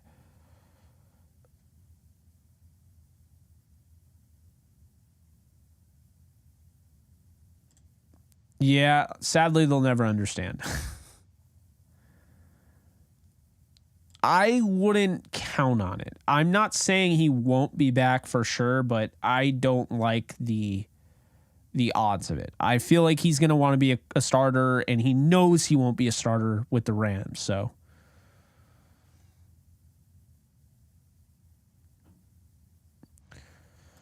or XFL. Wouldn't be surprised if he did something like that to try to boost his stock.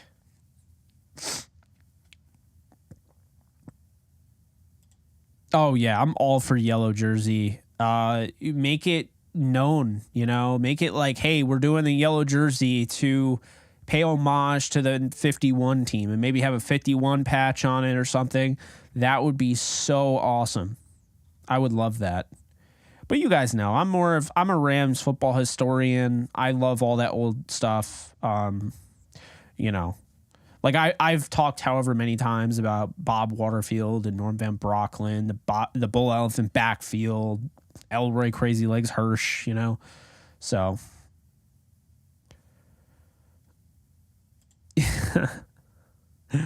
No, it'll just be a pink uniform. Even better.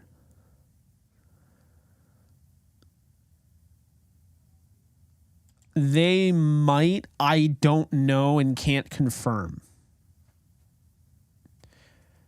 I don't think they need one. I think they should stick to the same helmet color.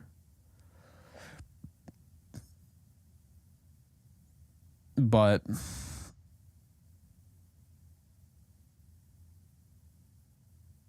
I could see that.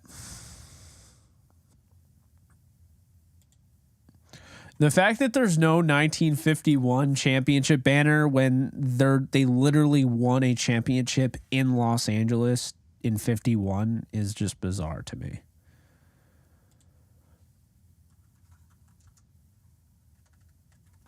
I don't know. Bizarre. Cleveland Rams won the first title in 45.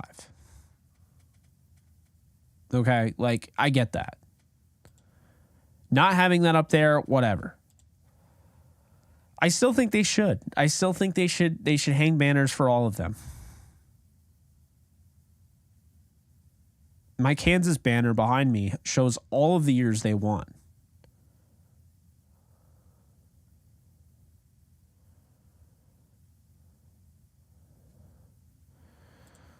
Not me.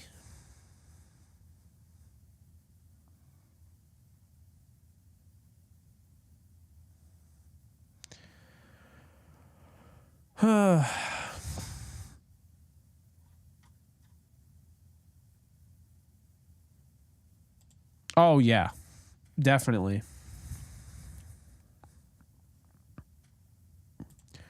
Yeah, Brad Holmes worked his way through the ranks. You know, he had been with the Rams since 2003. So, you know, that's a guy that he really paid his dues, and I'm happy for him. 2003 to 2005, he was a scouting assistant. Then he becomes a combine scout in 2006, 2008, still with St. Louis. Then area scout 2009 to 2010. Then becomes a national scout from 2011 to 2012. Then becomes the director of college scouting in 2013. SeanMcVay and company keep him on staff until 2020, when then he becomes a general manager for the Detroit Lions and executive vice president.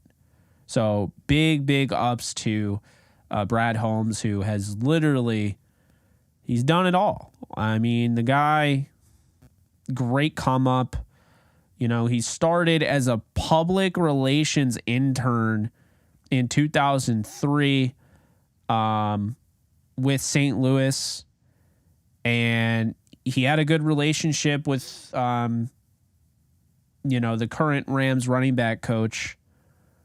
And at the end of his public relations internship, Holmes was able to acquire a position as a Rams player personnel department guy. So that's how it all started.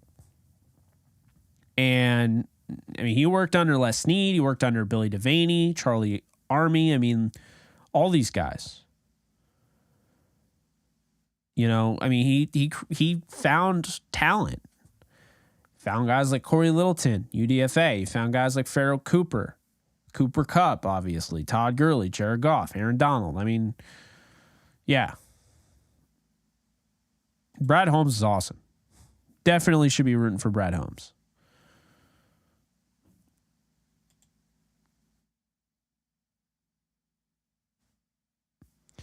So my thought process on that, and never feel like anything's off topic. When I say it's JE Live, it's JE Live. Anyone can comment, anyone can ask questions, and I'm going to answer them. Aaron, by the way, 15 months as a member. Appreciate you, my friend.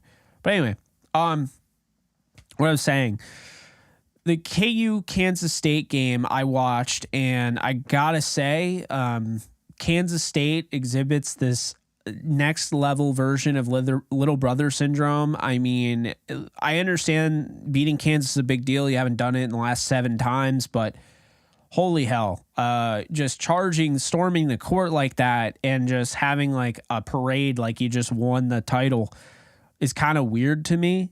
Kansas went 6 of 26 from 3-point range. You know, their point guard, he has one of the best, assist to turnover ratios in the entire NCAA basketball history. Duane Harris, he had a bum ankle that he was playing on. Then 3 of their 5 starters get fouled out. Not to mention, Jalen Wilson hits what would have been probably the game winner because he hits that three, and now what is it? It's a 4-point game or whatever. So, Bill Self ices. I've never even seen that. He called a timeout before the ball went through the hoop, before he shot it. And all of that, and Kansas on the road lost by 1. I don't think it's going to be close when it's at Allen Fieldhouse. I don't. I mean, I'm sure it'll be close for most of the game. I think Kansas pulls away at the end. This one, you got Grady Dick out. You got KJ Adams. Now he's out because he got fouled out. And then, of course, McCullough. I just think it was one of those games, and frustrating as a Kansas fan, but as I know, they've lost a lot of frustrating games, and the big prize is always in March/April. So not really too worried about it. Just was more frustrating than anything. So that's my thoughts. Aaron, I don't know what team you side with, but that was me speaking my unapologetic Jake response. Let's see.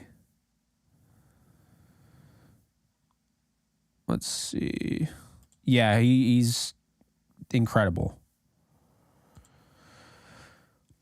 Don't be surprised if Aubrey Pleasant comes back to their coaching staff. That's what I've heard.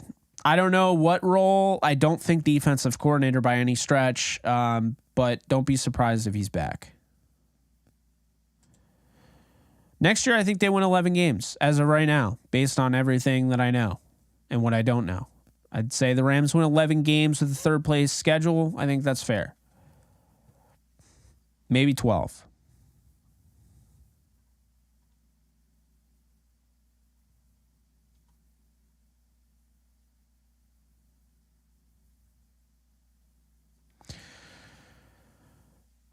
It is true. That's normally how it works.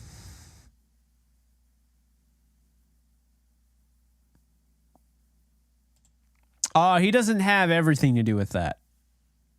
Because think about it. He wasn't the director of scouting until 2013, and that was probably around the time they started drafting better. So, yeah. Oh, yeah, that would be awesome. Jalen Ramsey. I'm not trading Ramsey, though.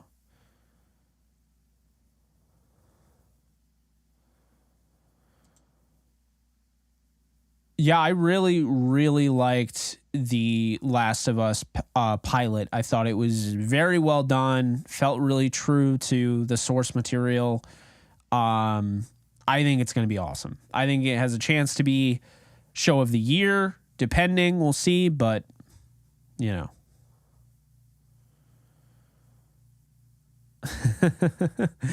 Sadly, he's probably not going to make it. I see him as a mid first round talent. I don't see him making it into the second.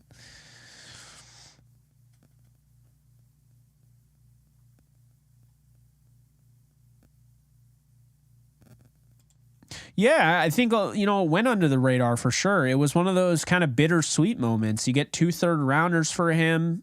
So, you feel like all that development and, he ends up getting a promotion, essentially. He gets to be the pinnacle of what he's trying to accomplish. And, I think it's a win-win, but it's bittersweet because you're like, man, part of you is like, man, I love Les Snead, but there's something weird about letting that guy who was there since 2003, paid his dues, leave the building, because that's your homegrown guy. All Brad Holmes knew in the NFL was the Rams. He went to North Carolina A&T, and he was a Rams, intern. I mean, so he had a job with Enterprise Rent-A-Car. He then became a public relations intern with the Atlanta Hawks of the NBA in 2002. And then when he got to the NFL, it was the Rams. It was the St. Louis Rams. He follows them to LA, and he's there until 2020. Just feels like again, love Les Snead. I don't disagree with keeping Les Snead, but it feels kind of weird letting him go. Because that guy you developed, man, all the way through. You handheld him and you developed him, you pushed him, and he worked his tail off as well. And it's a great story. It's kind of sad. It's like I said, it's bittersweet. I'm happy for him, but yeah, it definitely kind of sucks, because that was another guy, Rand Carthon, who was with the Rams. He just became a GM, so the Niners will get 2 third-round picks. Became a GM with the Titans. Rand Carthon was on. He was with the Rams before that. He was with the Rams before McVay. He left after that. So before McVay got hired. So yeah. I think with what they have to go against, yeah, I think it's already probably that after one episode.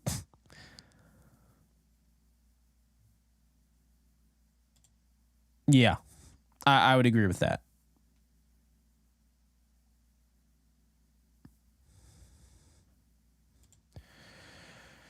Because here's the thing, is it really that hard when you have context to think of something, create a narrative, think of this would be a nice shock value tweet that might actually end up panning out, and then I can go back and then be like, hey, I told you so. My inside sources told me. It's not that hard, NFL rumors. We all know what you're doing. That one freaking thing, like, Jalen Ramsey is expected to be traded to the Texans.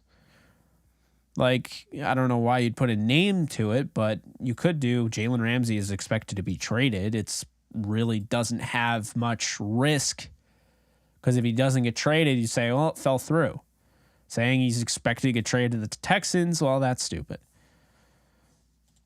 Rapp won't be back next year. They don't even have enough money to really pay most of the guys that they want to pay. So I don't think Rapp will be back. Oh, by the way, all of that I was just saying, Brad Holmes is only 43 years old. He turns 44 in July.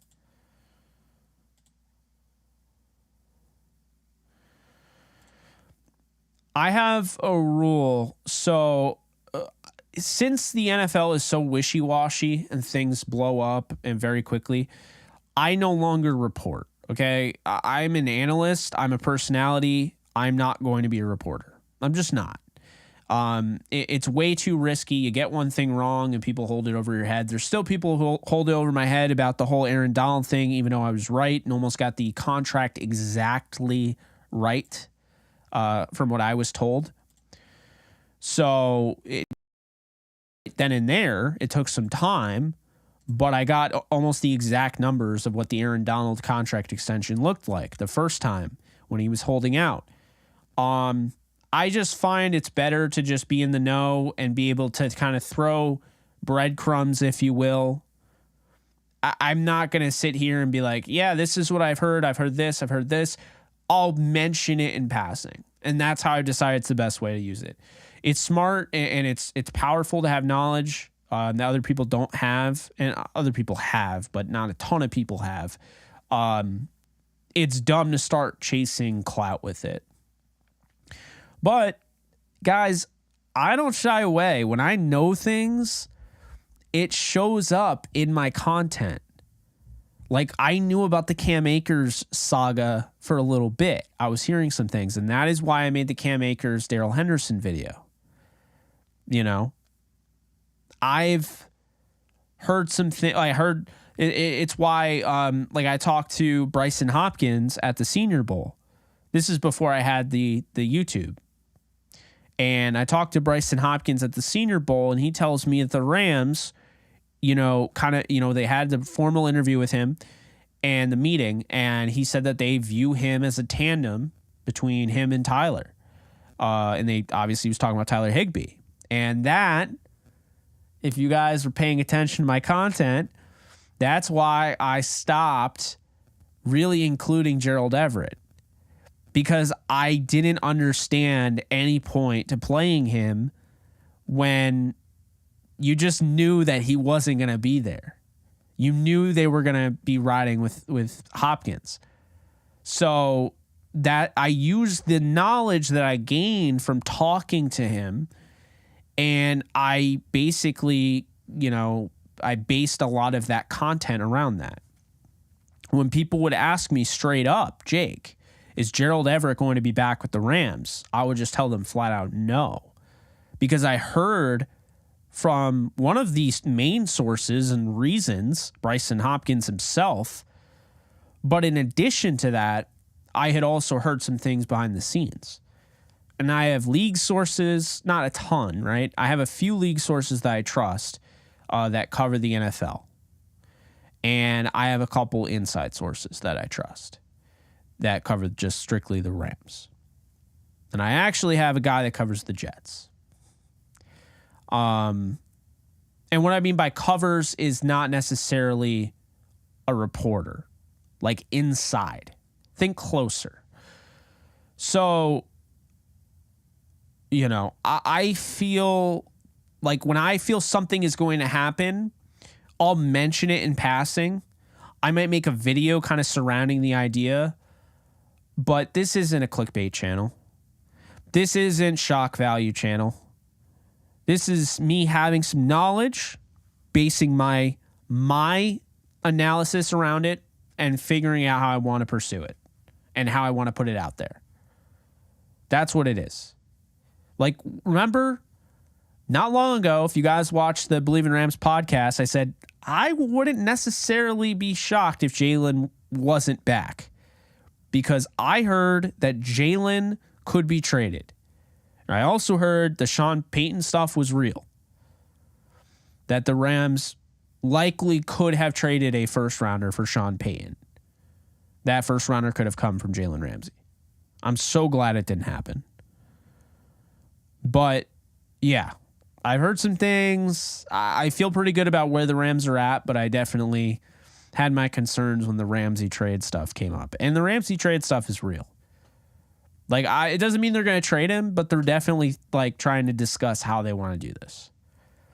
Nothing's guaranteed except for Stafford playing quarterback next year for the LA Rams, SeanMcVay being the head coach, Cooper Kupp being the wide receiver. That's all that's like set in stone. Bobby Wagner being the linebacker is pretty set in stone. Aaron Donald, he'll be back. But nothing else is really set in stone. There could be a lot of different things. And yes, trading for Sean Payton would have been the worst trade in Rams history. Absolutely. I will never understand why so many people wanted Sean Payton. The guy went 7-9 3 years in a row with Drew Brees. I mean, like, who does that? Sean Payton. If the Rams made a big move, I don't know. I mean, I kind of feel like Brian Burns, but at the same time, it's like, why would it be Brian Burns if the Panthers didn't want to trade him last year? When that like they should have probably, but now they shouldn't trade him. They're building something. I have them winning the division. The Bucs are going to be without Tom Brady, and their window is completely closed shut. They're going to be keeping Todd Bowles. I don't think he is the right guy for the job. And I like Todd Bowles. I think he's a great defensive coordinator, one of the best. I've been a defender of his. He's not a head coach. He's not. So, not going to work out there. Tampa is going to be struggling. I'm not sold on the Saints. They don't have a quarterback. I don't know what they're doing. I don't know. I don't love the Saints. I could see maybe Brady going there. I think he's going to go to the Raiders, though.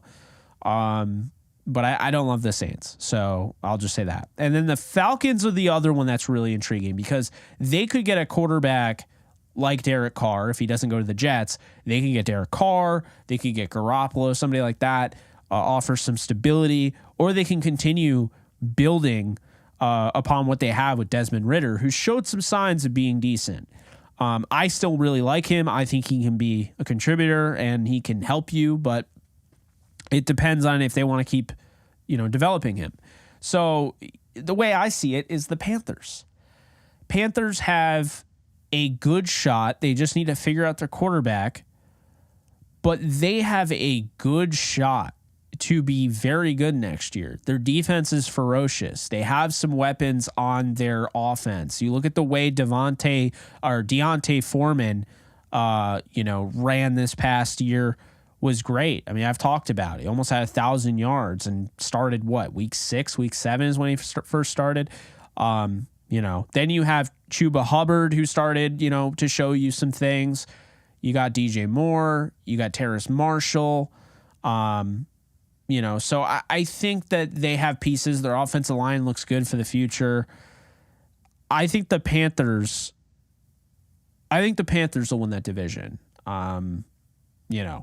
So I think it's a good, it's a good spot for a quarterback. I don't know who they're going to get, but that's why I'm like, yeah, the Bucs, I don't see them winning much of anything. I think their window's closing, and that, to go back to why I don't think Burns gets traded, is because I think the Panthers are going to be a playoff team, because I think they win the division. So why would they trade? Why would they trade Brian Burns? I don't know who the head coach is going to be. I think they should keep Steve Wilkes, just because of what he, like, the play he got out of them. The defense loves him. Teammates. It seems like the players really like the guy. So I would listen to the players. I don't think you can go wrong there, but sounds like they're probably not going to do that. I don't know.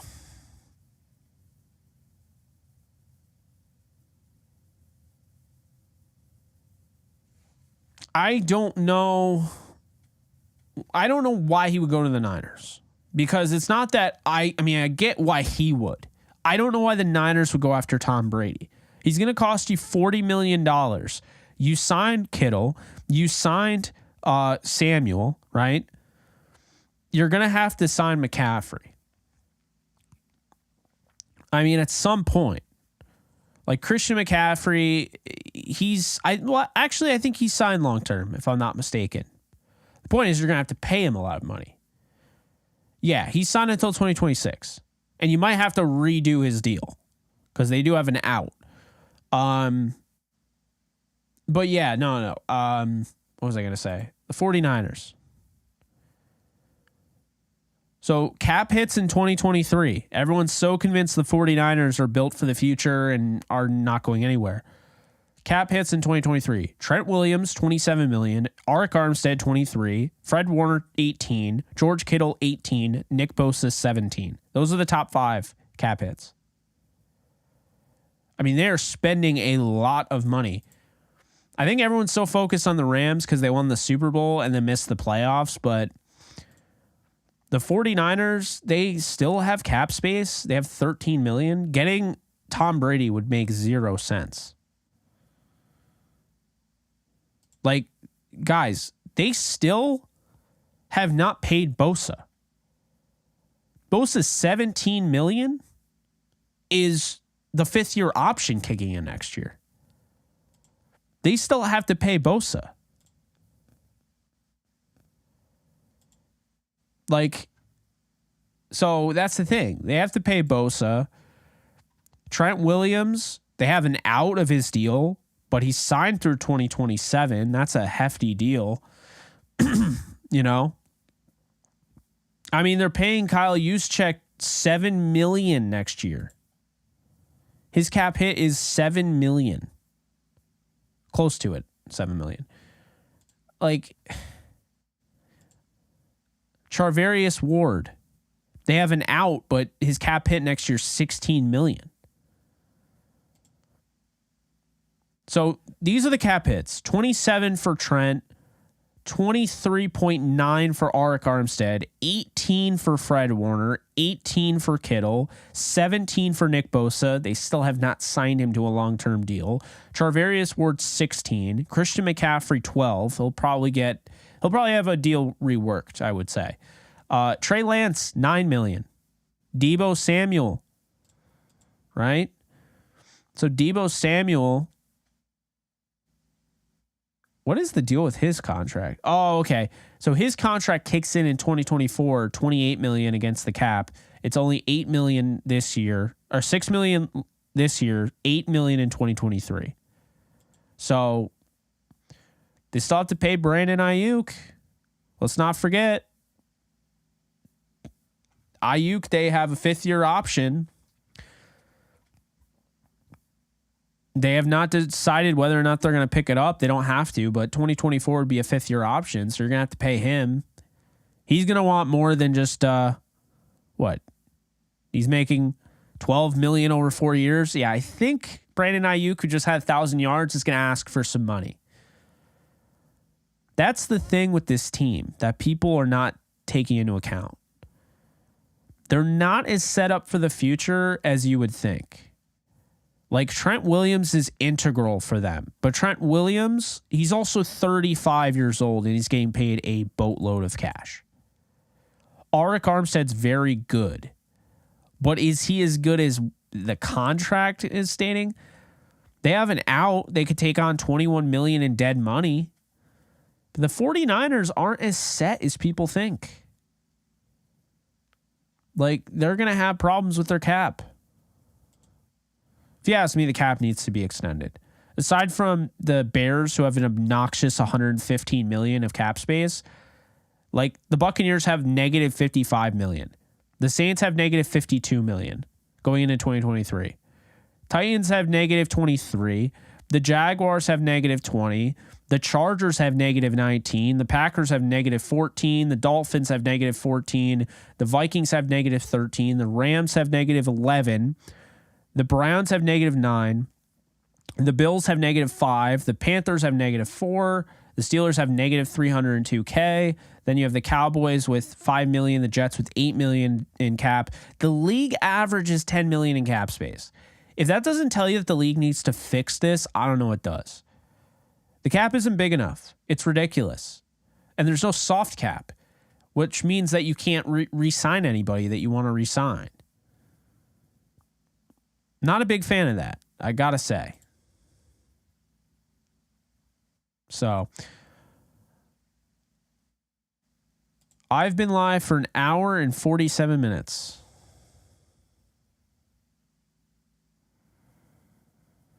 Yeah, I don't know, man. Like, here are the teams with the most cap space. The Bears have an obnoxious $115 million in cap space. I guess they could be good. I didn't even realize. I mean, that's insane. The Falcons have $56 million. The Giants have $54 million. The Bengals have $49. The Patriots have $46. Houston has $41. Seattle is $34. Ravens have $32. Raiders have $21.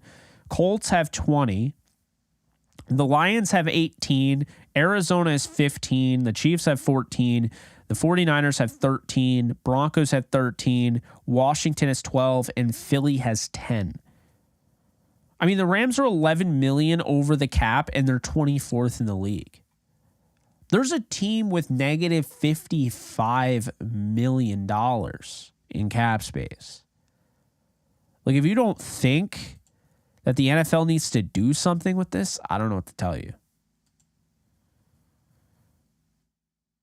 It's, I don't know.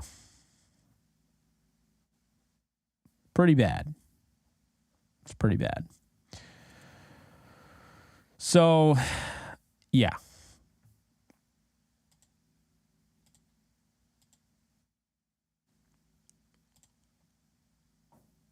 So, fun fact, going into 2023,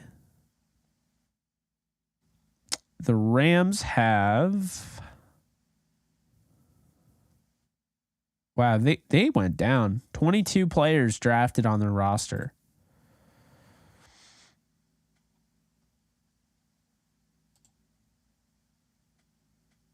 The Rams also have 3 undrafted players, which is tied for 10th, I think, in the league. Giants have 7 claimed players on their roster. The Rams claimed 1. Yeah, wow.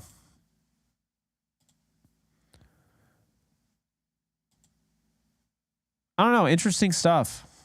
Really interesting. When you have any, any questions about something, it's always fun to look it up.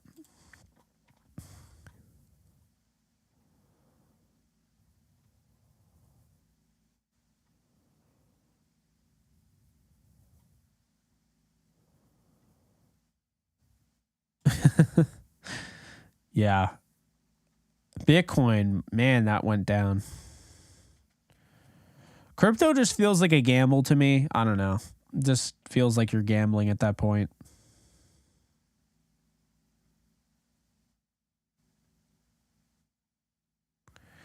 If that's legit, that is an issue, but they're very rarely not getting separation, so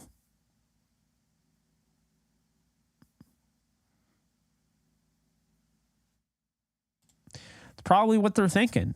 And they're probably thinking, hey, look, Trey Lance, that 5th-year option we're not picking up.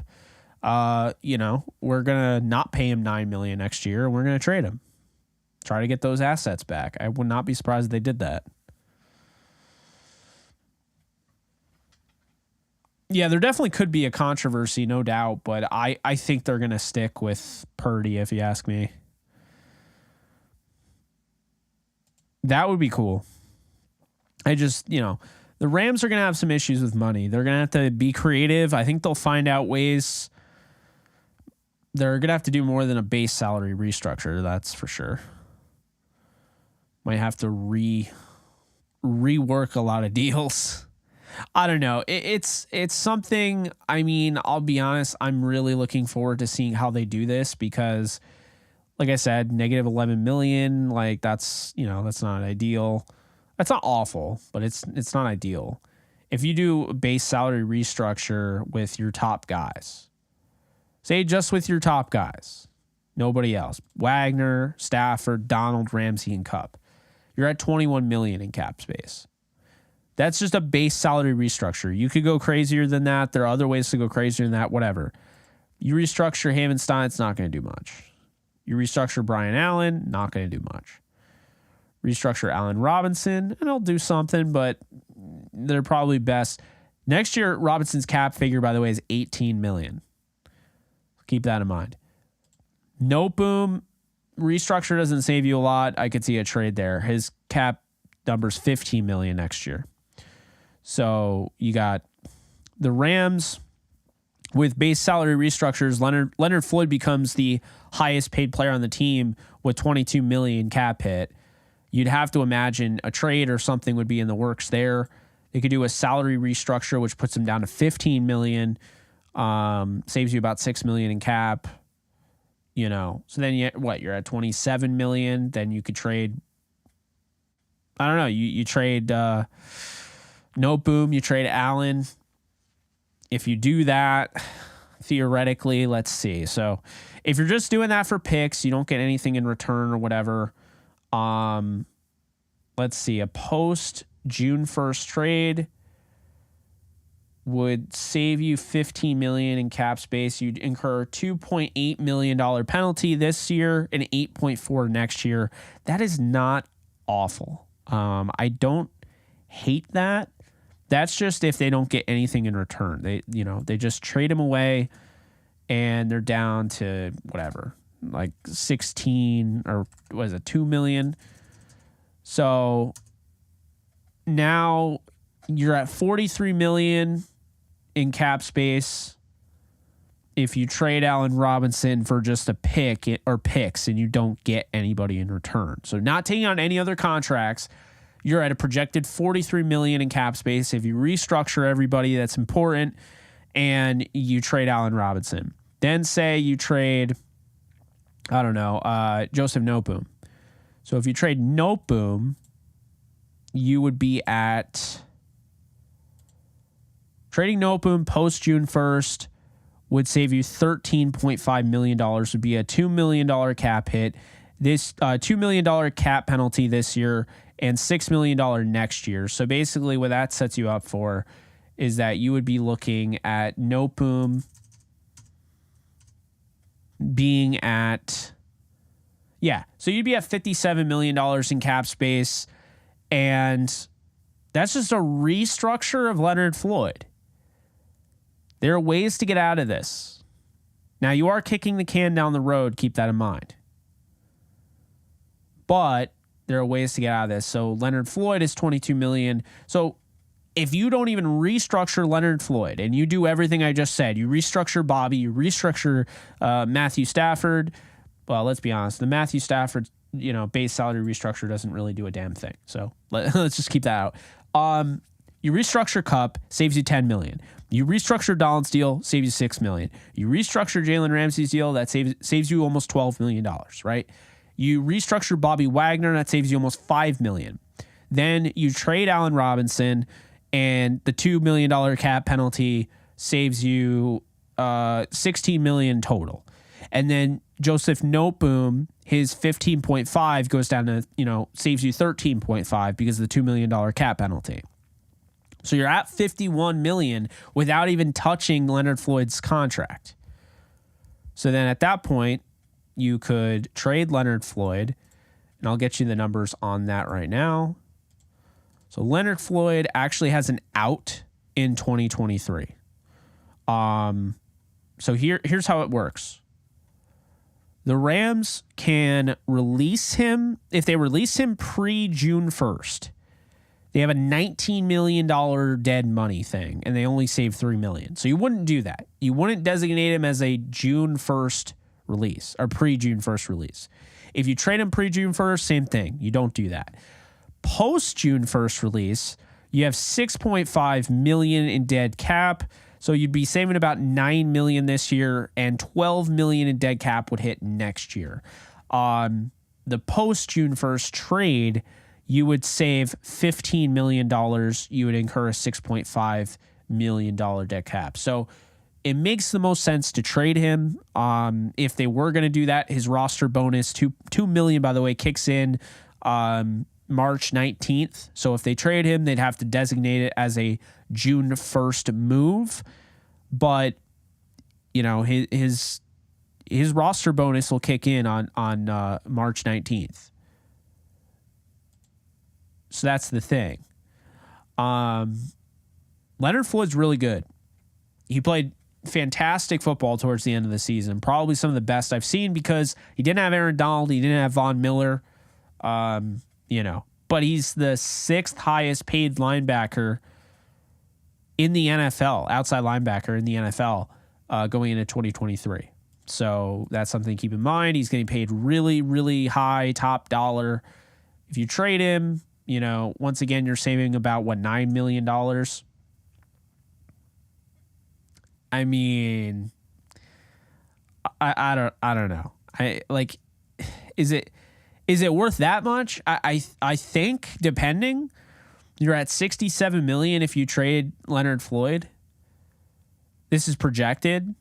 So you've saved about $78 million in the offseason, and you've moved Noteboom, Floyd, and Robinson. So you have holes at wide receiver, left tackle, and outside linebacker. I can't imagine they trade Floyd and not go after. I think they might take on a bad contract. Not as bad as Floyd's, but they might have to take on a bad contract to get him and probably try to replace him. I saw someone mention Ngakoue. Yeah, I mean, that's definitely around that, maybe they do something like that.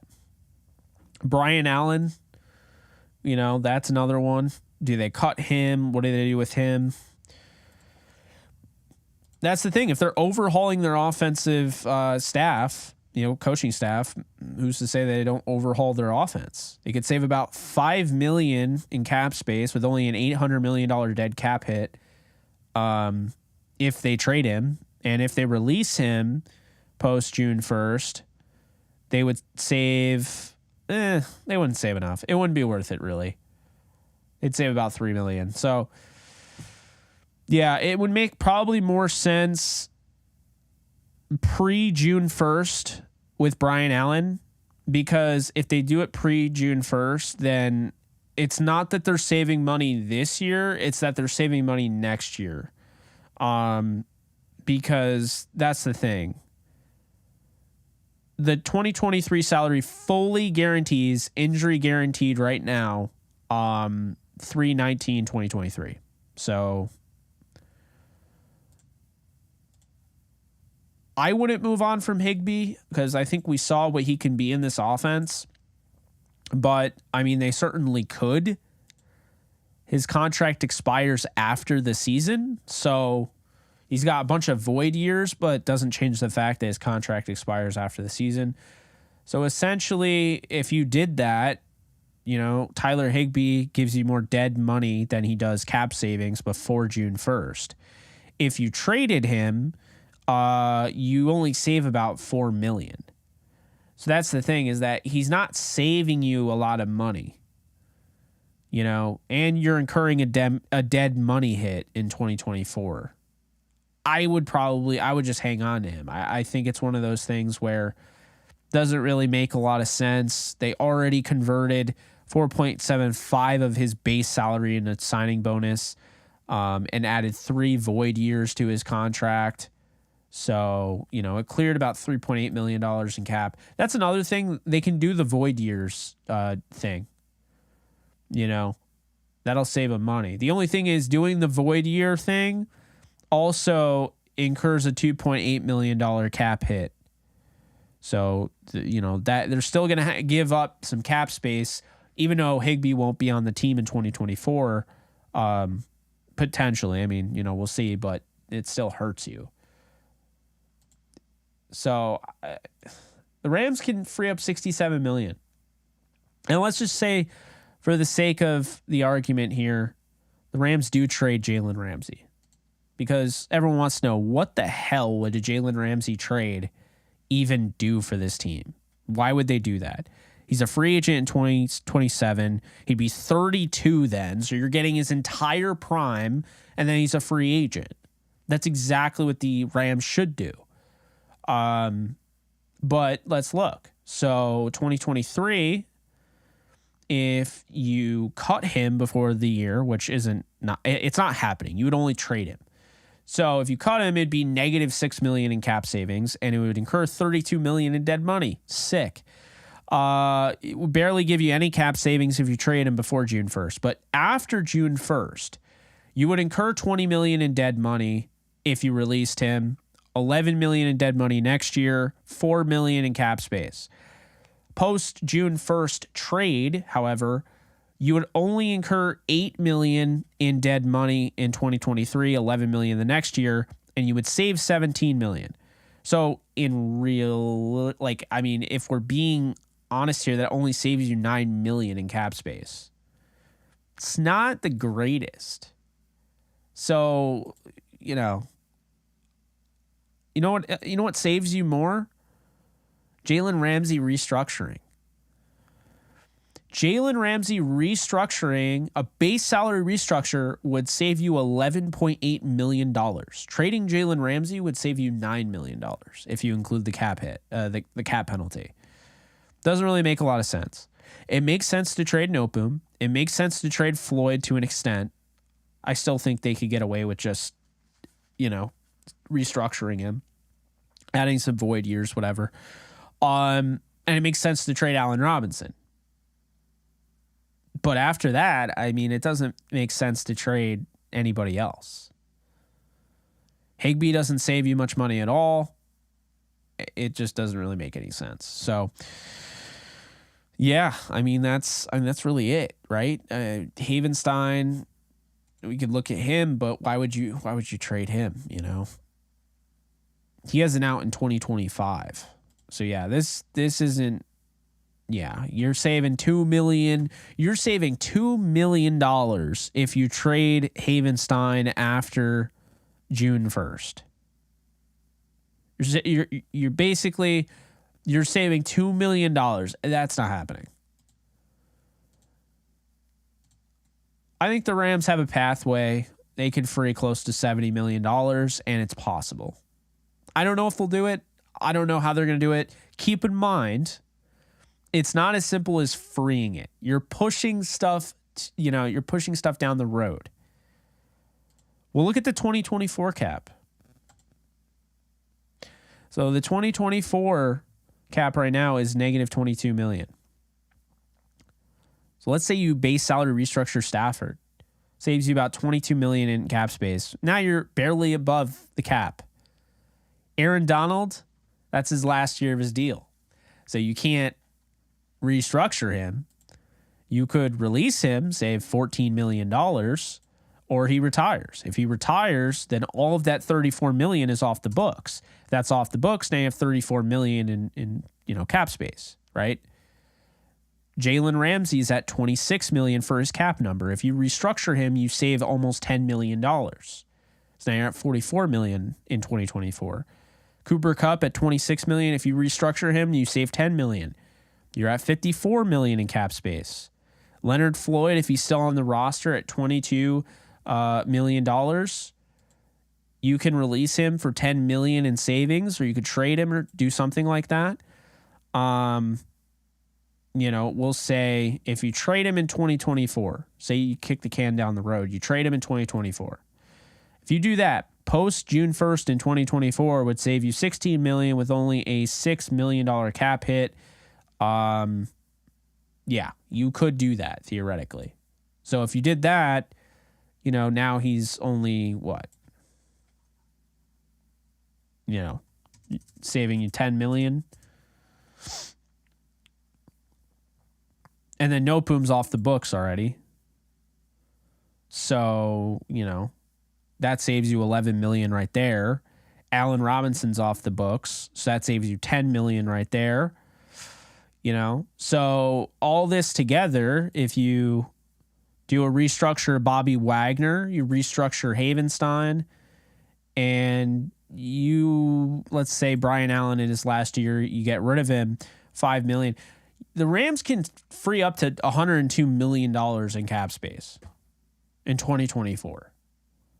So, and that is assuming the cap number is $235 million. It could be more. That's just what they're giving me. But yeah, according to Spotrac, 225 this year. They're saying it goes up by 10 million next year. It's not factoring in the TV deal.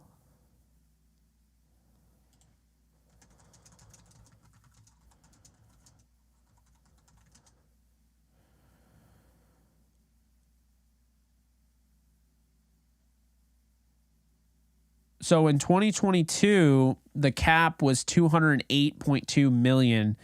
In 2023, it's expected to exceed $220 million. So we still don't even know what the cap is going to be.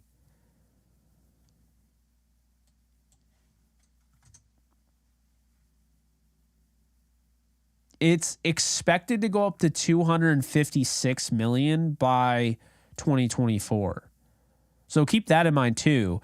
If it goes up to $256 million by 2024, then what I just told you about them freeing up $100 million, they would still have, they'd have $120 million in cap space of everything I just said. So I don't know, man. It's been a while since I looked at their cap number, and I remember saying they had a pathway to free up $60 million, and if Aaron Donald retired, it's even easier. But I actually completely forgot that, it's way easier than I initially, remembered. The Rams are fine. Yeah, Rams are fine. I don't know. We'll see what ends up happening. I think they're going to be fine. I think there are many ways to get around the cap. It's a lot harder than it is to just put it into a computer and, on a website and do it. But yeah, I'm reading all this. I think the Rams have plenty of opportunities to get under the cap, and not only under it, but give them some wiggle room. So yeah.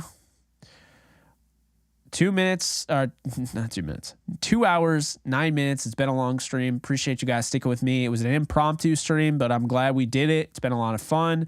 Appreciate all of the comments, constant people in here.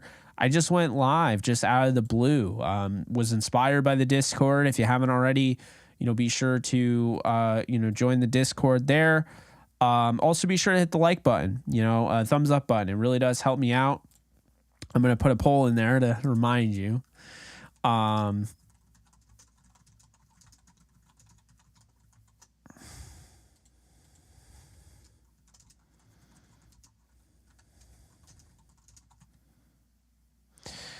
So, yeah, I mean,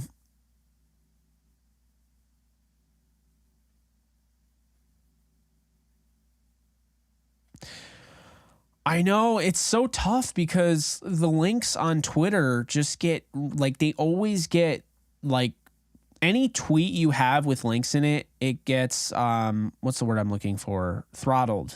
Like, the engagement isn't there. It bothers me.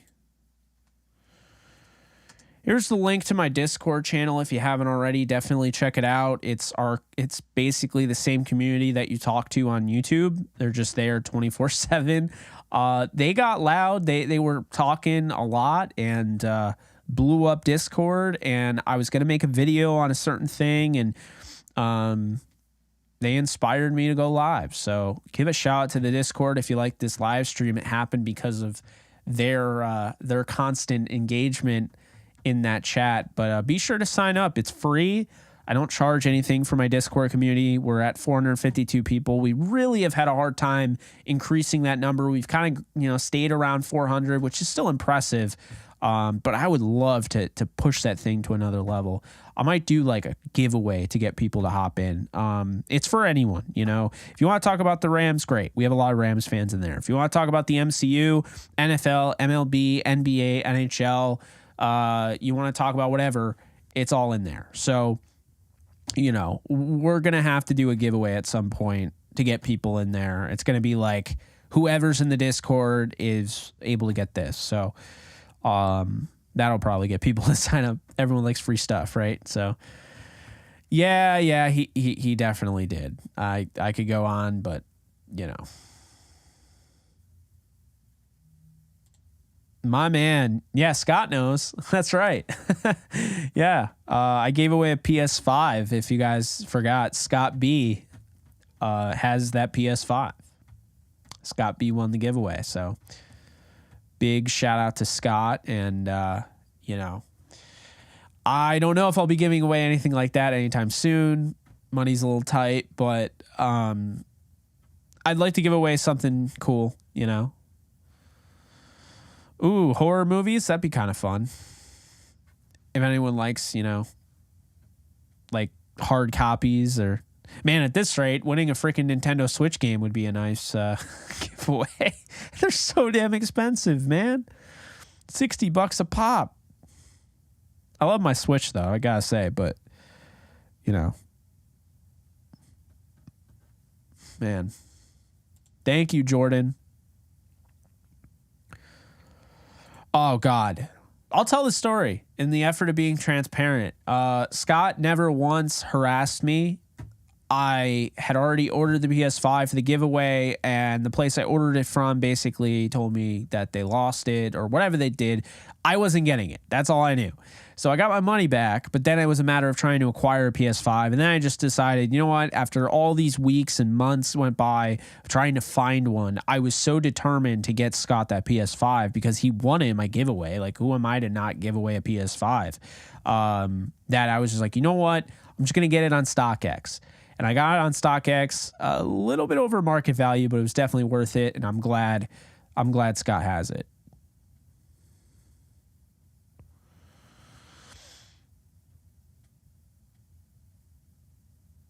That's kind of cool. Maybe later rounds. I see it being like a big one. Such a great console, and oh my God, guys, the games coming out for it, we'll be playing it on the channel. I'm thrilled about it. Like, I know if I didn't have the chain right now and this was a turtleneck, I'd look like Steve Jobs saying thrilled about this because he used to say that all the time. But I am very thrilled about the future of the PS5 console and what's coming to it and everything. There's going to be some great games and we're going to play them on here. Thank you, Andrew. Appreciate you. Yeah. So, guys, be sure to join the Discord again. I'll post the link. Yeah, we'll have some content tomorrow on the channel. Plenty of content. Finally recording DTR. It's been a little bit of a minute, so we'll be recording DTR, and Believe in Rams is back. So a lot of content. Also have that Jets Derek Carr video I want to post, and I have some other stuff. I just had this the breakthrough. You know, when I started doing the raw videos and everything, I had this breakthrough. When I have a big thought, instead of just posting about it on Twitter, I can post about it on Twitter, but I can actually make videos about it. And so I think it's going to allow me to just, you know, make more videos essentially, you know, about whatever in the NFL and sports in general. I think I'm going to stick to the NFL though. We'll see. We'll see. But as of right now, I feel good about just sticking to the NFL, sticking to the Rams, sticking to the Jets, doing entertainment, you know, saying, like, talking about it on my live streams. I think that's kind of where I want to stay, and then doing gaming, because I think that's why this channel is called the Jake Ellenbogen channel, you know? So, I mean, that's where I stand on that. Probably never beating Elden Ring, if I'm being honest. We'll see. I don't know. Maybe I'll never say never, right? Yeah. And the new Spider-Man game, which, I mean, you guys, do I have to point to it to tell you, like, I like Spider-Man? I mean, come on. Hogwarts Legacy plus YouTube revenue split equals money. Yes.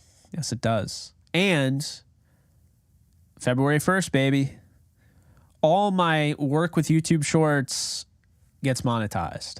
So I'm pretty excited about that. We'll see if it's that big of a deal. I mean, I had a lot of views on my YouTube Shorts that are not going to get monetized, but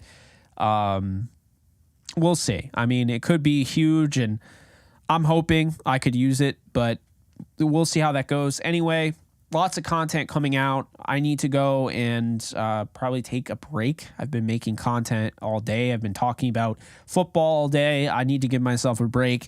I'm going to go and cop the new Fire Emblem game, and, well, that's that. So appreciate you all so much. Love every single one of you, and I will see you guys very soon. Be sure to like, subscribe, and comment if you haven't already. And, yeah, I think that's it. So you guys take care, and I'll see you guys soon. Later, folks.